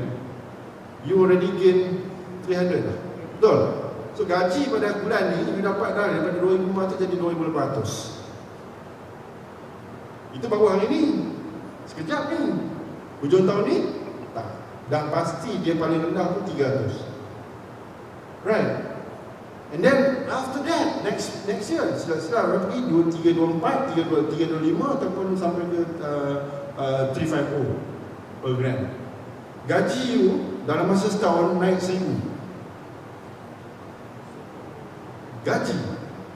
So, jadi kalau kita bekerja dengan manusia biasa, tempat kerja employee lain, employment yang lain, kita tak dapat macam tu kan. Kita dapat raise kenaikan pun 100, 50 100, 200 kan. But in this testimonial from our team, this is where we start that prototype, so that they will have an earning or living and economic justice, tak ada inflation. Without inflation. And the system is actually, the current system that we have designed is something that I have seen a lot of trading platform, gold trading platform in the market, in local and abroad. I said that's not far away from what I have designed. It's far away from what I have designed. Because why? I have learned from the best, from FXCM back then. Okay? I have learned from the best, where the system that we have, the best trading platform in the world, was been nominated award by the FXCM. 2 decades, 20 tahun. Every year they have the best trading platform. So for us to actually come up with this system currently right now is, I can say, dalam 7 hari, within 7 days, July 1st, kita pre-launch our product. 3 days after that, I got a call from Ministry of Finance, TPM, mentioned that our product has been nominated to MCOI for the nomination of the Best Innovation Award. Right? Within 7 days, dalam 7 days kita dah dapat the Best Trading Platform Award.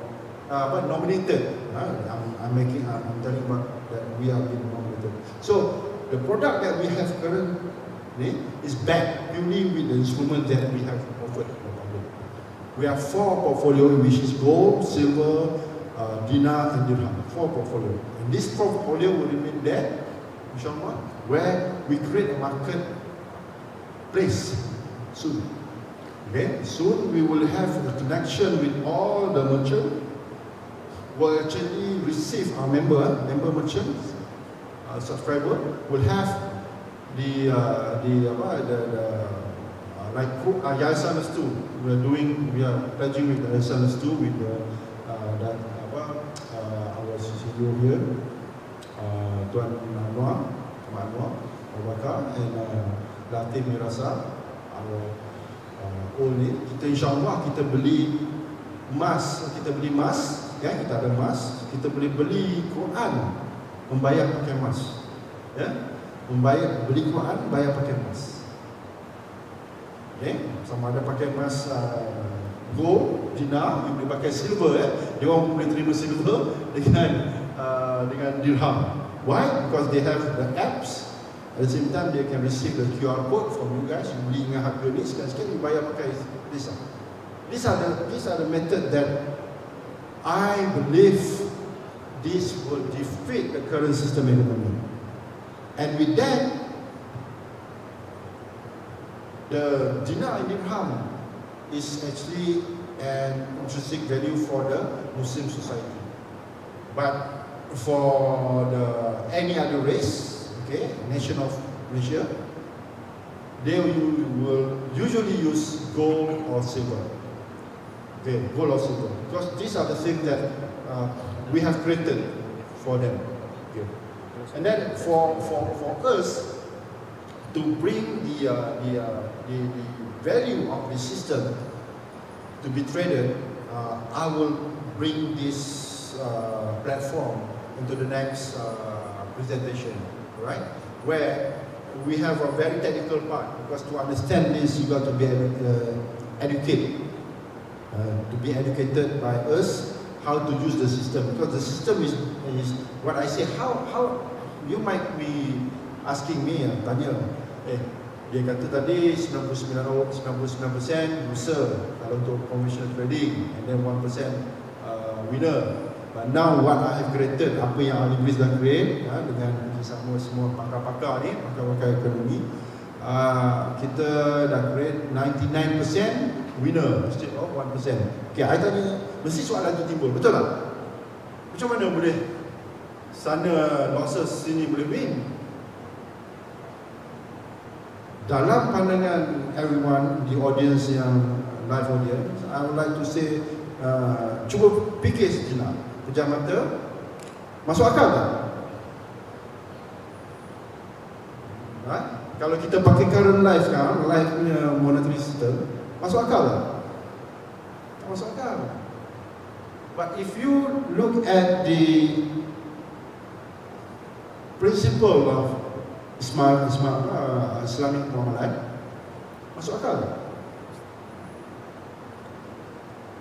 Macam mana nak buat? Tengah 150-50 tu, kan? Kita faham Islam tapi kita tak faham dengan sistem. This is the rahsia sistem kewangan Islam yang belum, and most of everyone is actually a sleeping cell. You guys sebenarnya dah tahu prinsip of Islam, but you guys tak sedar how the system work. And our job is to wake you up. Wake you up. The sleeping cell yang ilmu yang you ada. Actually like this, okay, what we have created is like this. The goal that you bought from the apps, okay, from the apps, from the phone, you bought, you pergi kedai emas, contoh macam kedai emas dulu, you pergi beli, masuk kedai emas, you beli 10 gram. Dia minta apa? Dia minta IC, right? Minta IC, dia bagi keluar receipt, dia check apa semua, bersih apa semua, dia bagi tadi. Betul? Itu hari ni you beli harga 250. Duduk minggu depan, when come to next week, what you do? Harga naik 280 tu, contoh katalah ambil 300. Masuk 300, harga dah naik. Dan majority of them will actually go and sell the gold back and gain berapa? 500 lah. right? They gain 500 for that 1 or 2 weeks punya reserve gold yang dia beli tu. Alright, clear eh? Now, do you sedar tanya isteri-isteri masing-masing kalau ada dekat rumah tu tanya, sayang pergi beli sayang beli gold banyak ni apa? Dia kata nak biaran tu. Kan? Beli gold banyak-banyak simpan yang tak pakai apa semua ni, pakai kejap lepas tu ni jual balik. Bukan bang, tak jual, pergi Aranu. Buat apa kat Aranu? Pergi cash ni dapat duit lebih. This is the system that currently on normal people in the public that they are doing that, and also most of the Aranu knows that this system is actually being circulated, been practiced around the community currently right now. So meaning to say, every time we buat katalah contohlah kita kecil tak apalah yang pakai gelang tangan apa semua ni. Tapi yang mai bawa macam berat dia 1 kilo ni macam mana? Setiap kali cukup ni you got to bring that 1 kilo to Aranu or pajak gadai to HDB. Kan? Then you get again ataupun you jual tu macam mana? Betul? Come on guys. We have created a system that you defeat this current, tak payah nak bawa. Dia bawa 1 kilo tu. Yang tak tahu tak apalah. Katalah you bisik kawan sebelah rumah. Orang sebelah tahu, dia cakap ni. Lepas tu sembang pula kat kedai kopi. Kalau kedai kopi pula sembang pula kat tepi jalan. Tepi jalan pula ada orang lalu yang kaki, faham lah.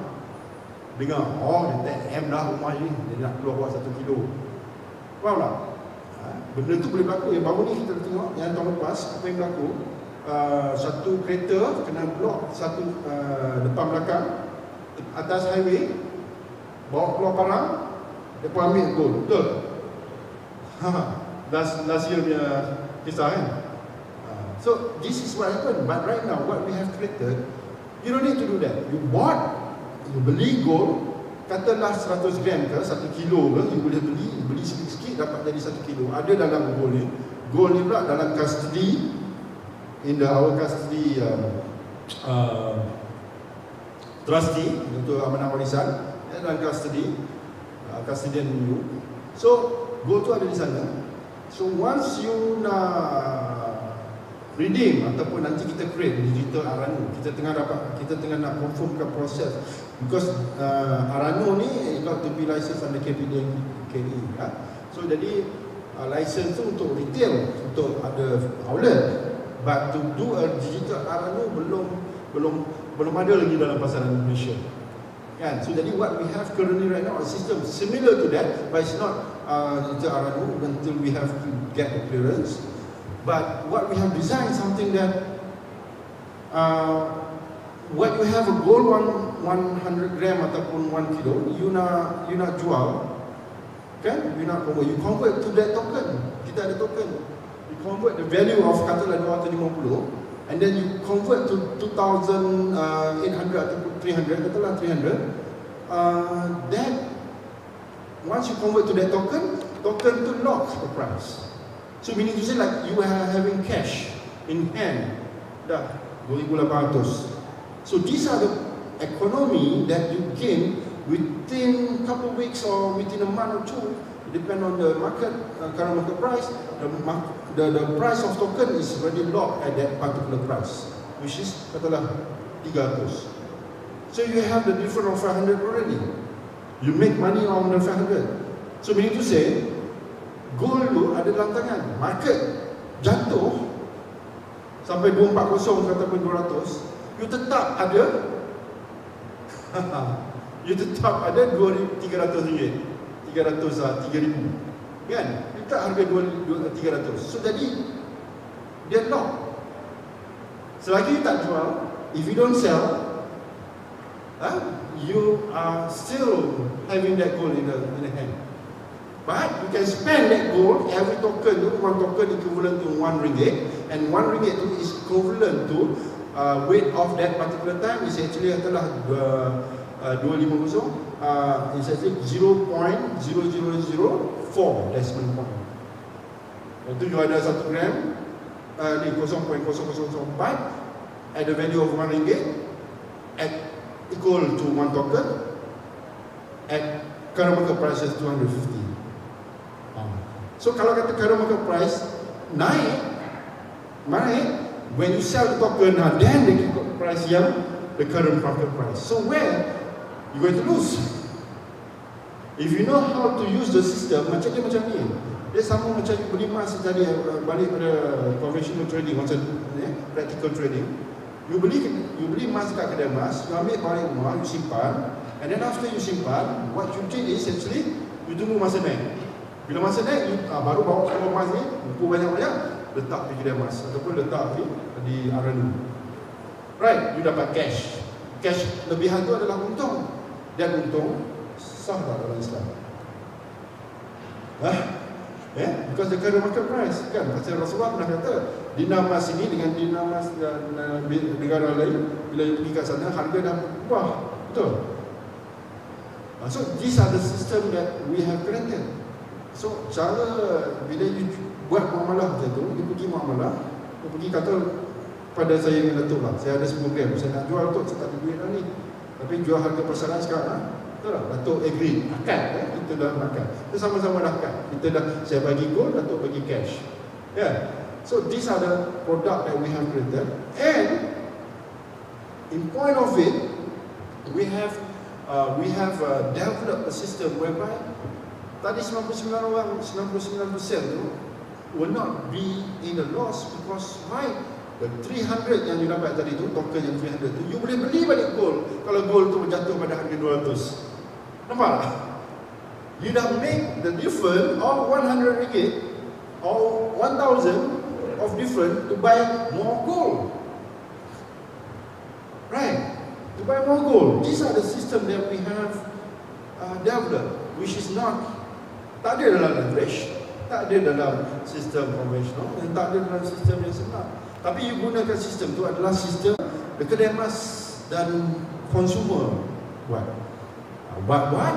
Now we have transformed all that dalam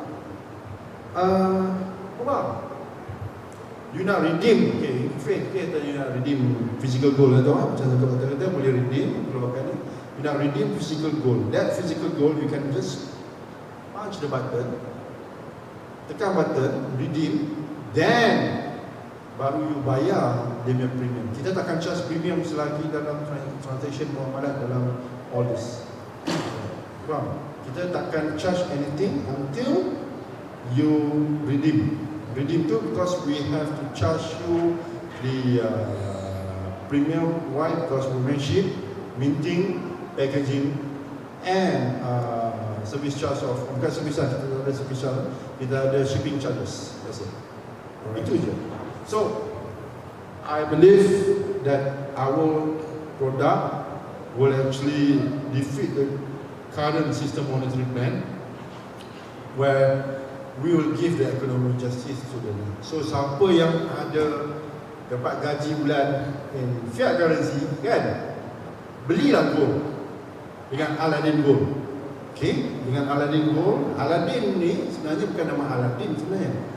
Ini bila saya kupas sikit lah rahsia dalam sebalik Alibris ni. Nama cadangan Alibris ni telah diberikan oleh seorang ustazah, right? Dan nama maksud Alibris tu adalah in the old scripture, Allah tested human being similar to the process of refining of gold. Itu maksud Alibris, process of shining tu, dia ada banyak mud, ada banyak pasir, right? Itu proses dia sampai nak dapat, ni kena ada proses tu dulu, right? Sebelum dapat shining. Dan nama Aladdin ni sebenarnya adalah Al-Adin yang telah dinamakan oleh Profesor Dato' Ahmad Kamil, sahabat saya. Dia telah memberi idea menggunakan nama sistem platform ni adalah Al-Adin, atas agamaku. Di atas agama. So jadi, why? Kita berlandaskan kita punya ekonomi Islam yang sebenar, dan kita bongkar rahsia kewangan Islam sebenar, dan kita provide to the nation, to the subscriber, di platform yang sebenar. Di situ tak ada fitnah. There will be no fitnah, because why? All the system muamalat is actually been supported by this gold bag, purely gold bag and silver bag. Okay, bukan bag silver bag ada beruang tu, beruang silver bag tu kan. tapi kita ada silver bag betul-betul. So, Dato', thank you. Yeah, so thank much. you so much for your presentation and your elaboration. So we would like to conclude the whole ceremony by our guests in virtual platforms withdrawing right now, and they are looking forward for the next forum and agenda along with MMJ, SRS2 and also BBC.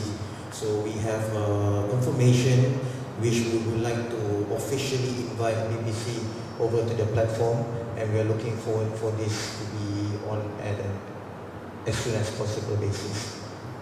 So for this, we would like to conclude the whole ceremony. So for the rest of you guys which is on view, we have make it trending over 2 hours with the current view of 1,900 without drops. So yes, thank you so much TikTok Southeast Asia, Metaverse Malaysia, thank you so much for joining us. Google Workspace, thank you for joining us, and we will see you guys again on the next segment. Thank you. Assalamualaikum. Tanya guys. Tanya. 19 Order naik. Very good.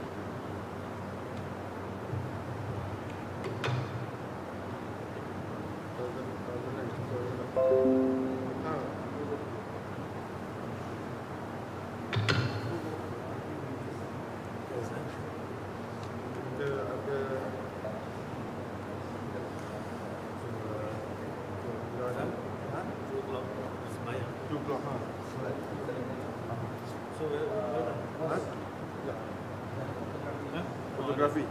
Come. Sini. Anwar, come. Ambil gambar.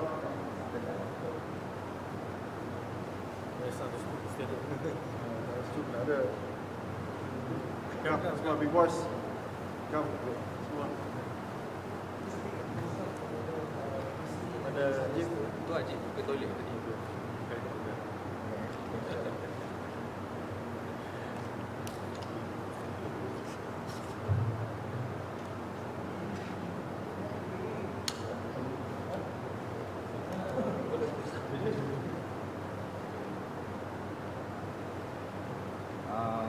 Come, boys. Masuk kan? Di depan. Belah sana pula. Okey, cantik. Tu, tu tadi. Okey, macam okay. Alright. Dari sini. Okey. Ya, betul.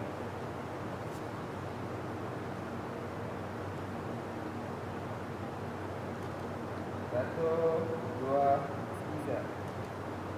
Okay. Tantap. Satu, dua, tiga. Alright. Okay, very good. Very good. Thank you. Jangan halal defender, ubah fighter. Okay, thank you sir. Halal defender, ubah fighter. Okay. Dan ambil gambar tu. Thank you. Terima kasih.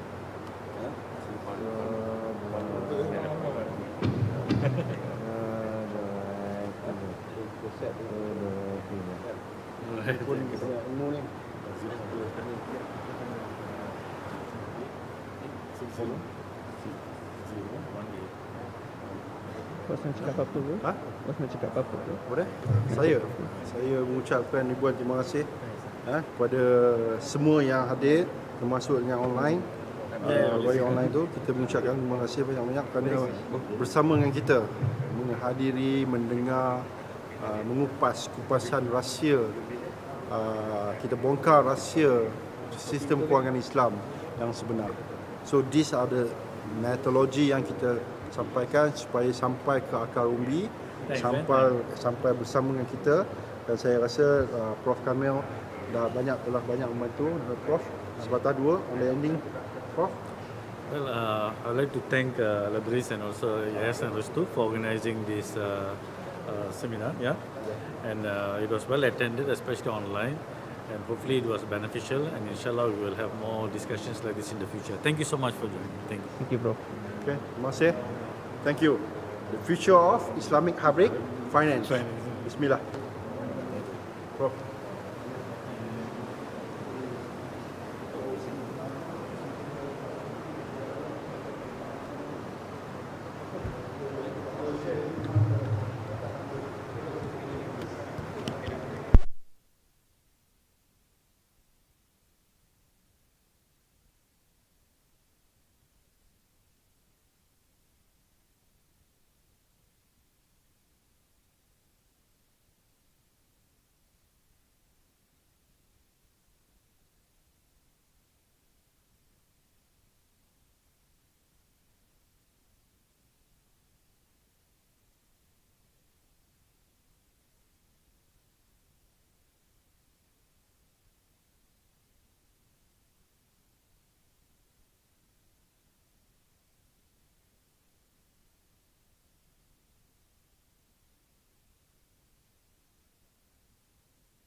Prof, bagi satu last 3. Tak baik itu.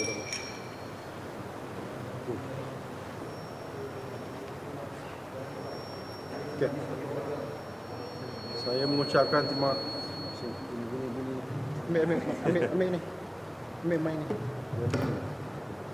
Okay, saya mengucapkan ribuan terima kasih kepada Yayasan Restu kerana menyediakan platform untuk kita bersama sampai ke akar umbi untuk memberi penerangan, dan hari ini adalah percubaan saya yang kedua datang ke Yayasan Restu untuk meyakinkan platform dan kita bongkar rahsia sistem kewangan Islam sebenar, iaitu The Future of Islamic Hybrid Finance. So silakan sepatah dua kata daripada sahabat saya, Tuan Anwar. Okay, Assalamualaikum warahmatullahi taala wabarakatuh.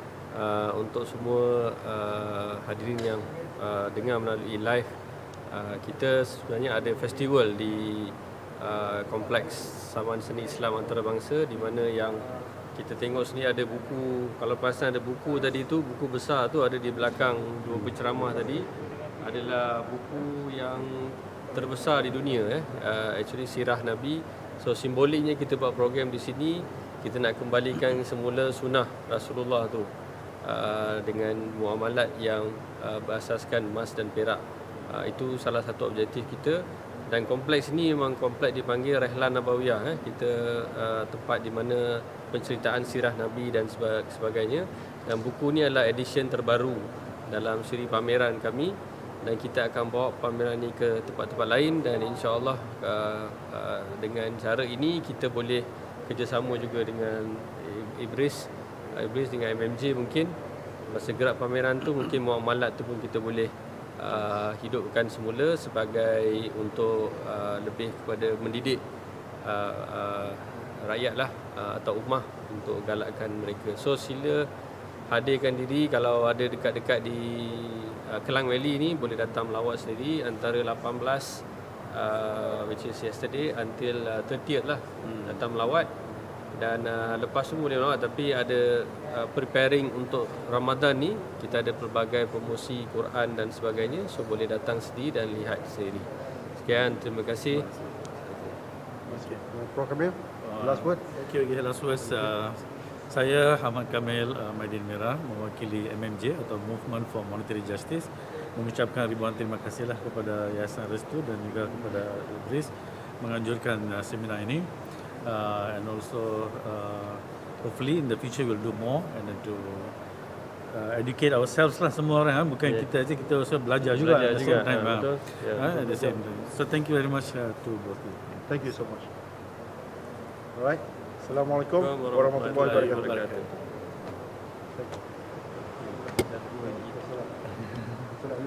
Okay.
Kak, saya wrap up, I pergi attend Datuk. Ni belum habis lagi. Ya. Ni belum habis lagi. Kak, tinggalkan dia kat sini. Ya, dia pergilah. Mati orang.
Business owners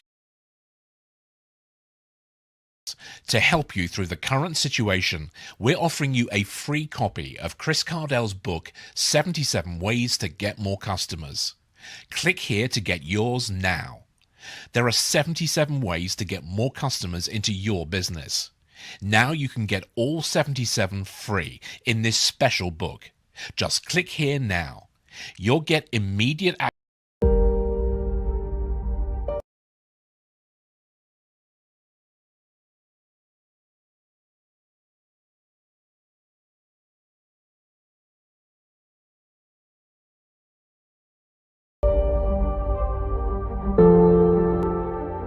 Time and again, the world's economic models have repeatedly collapsed and have left millions in poverty.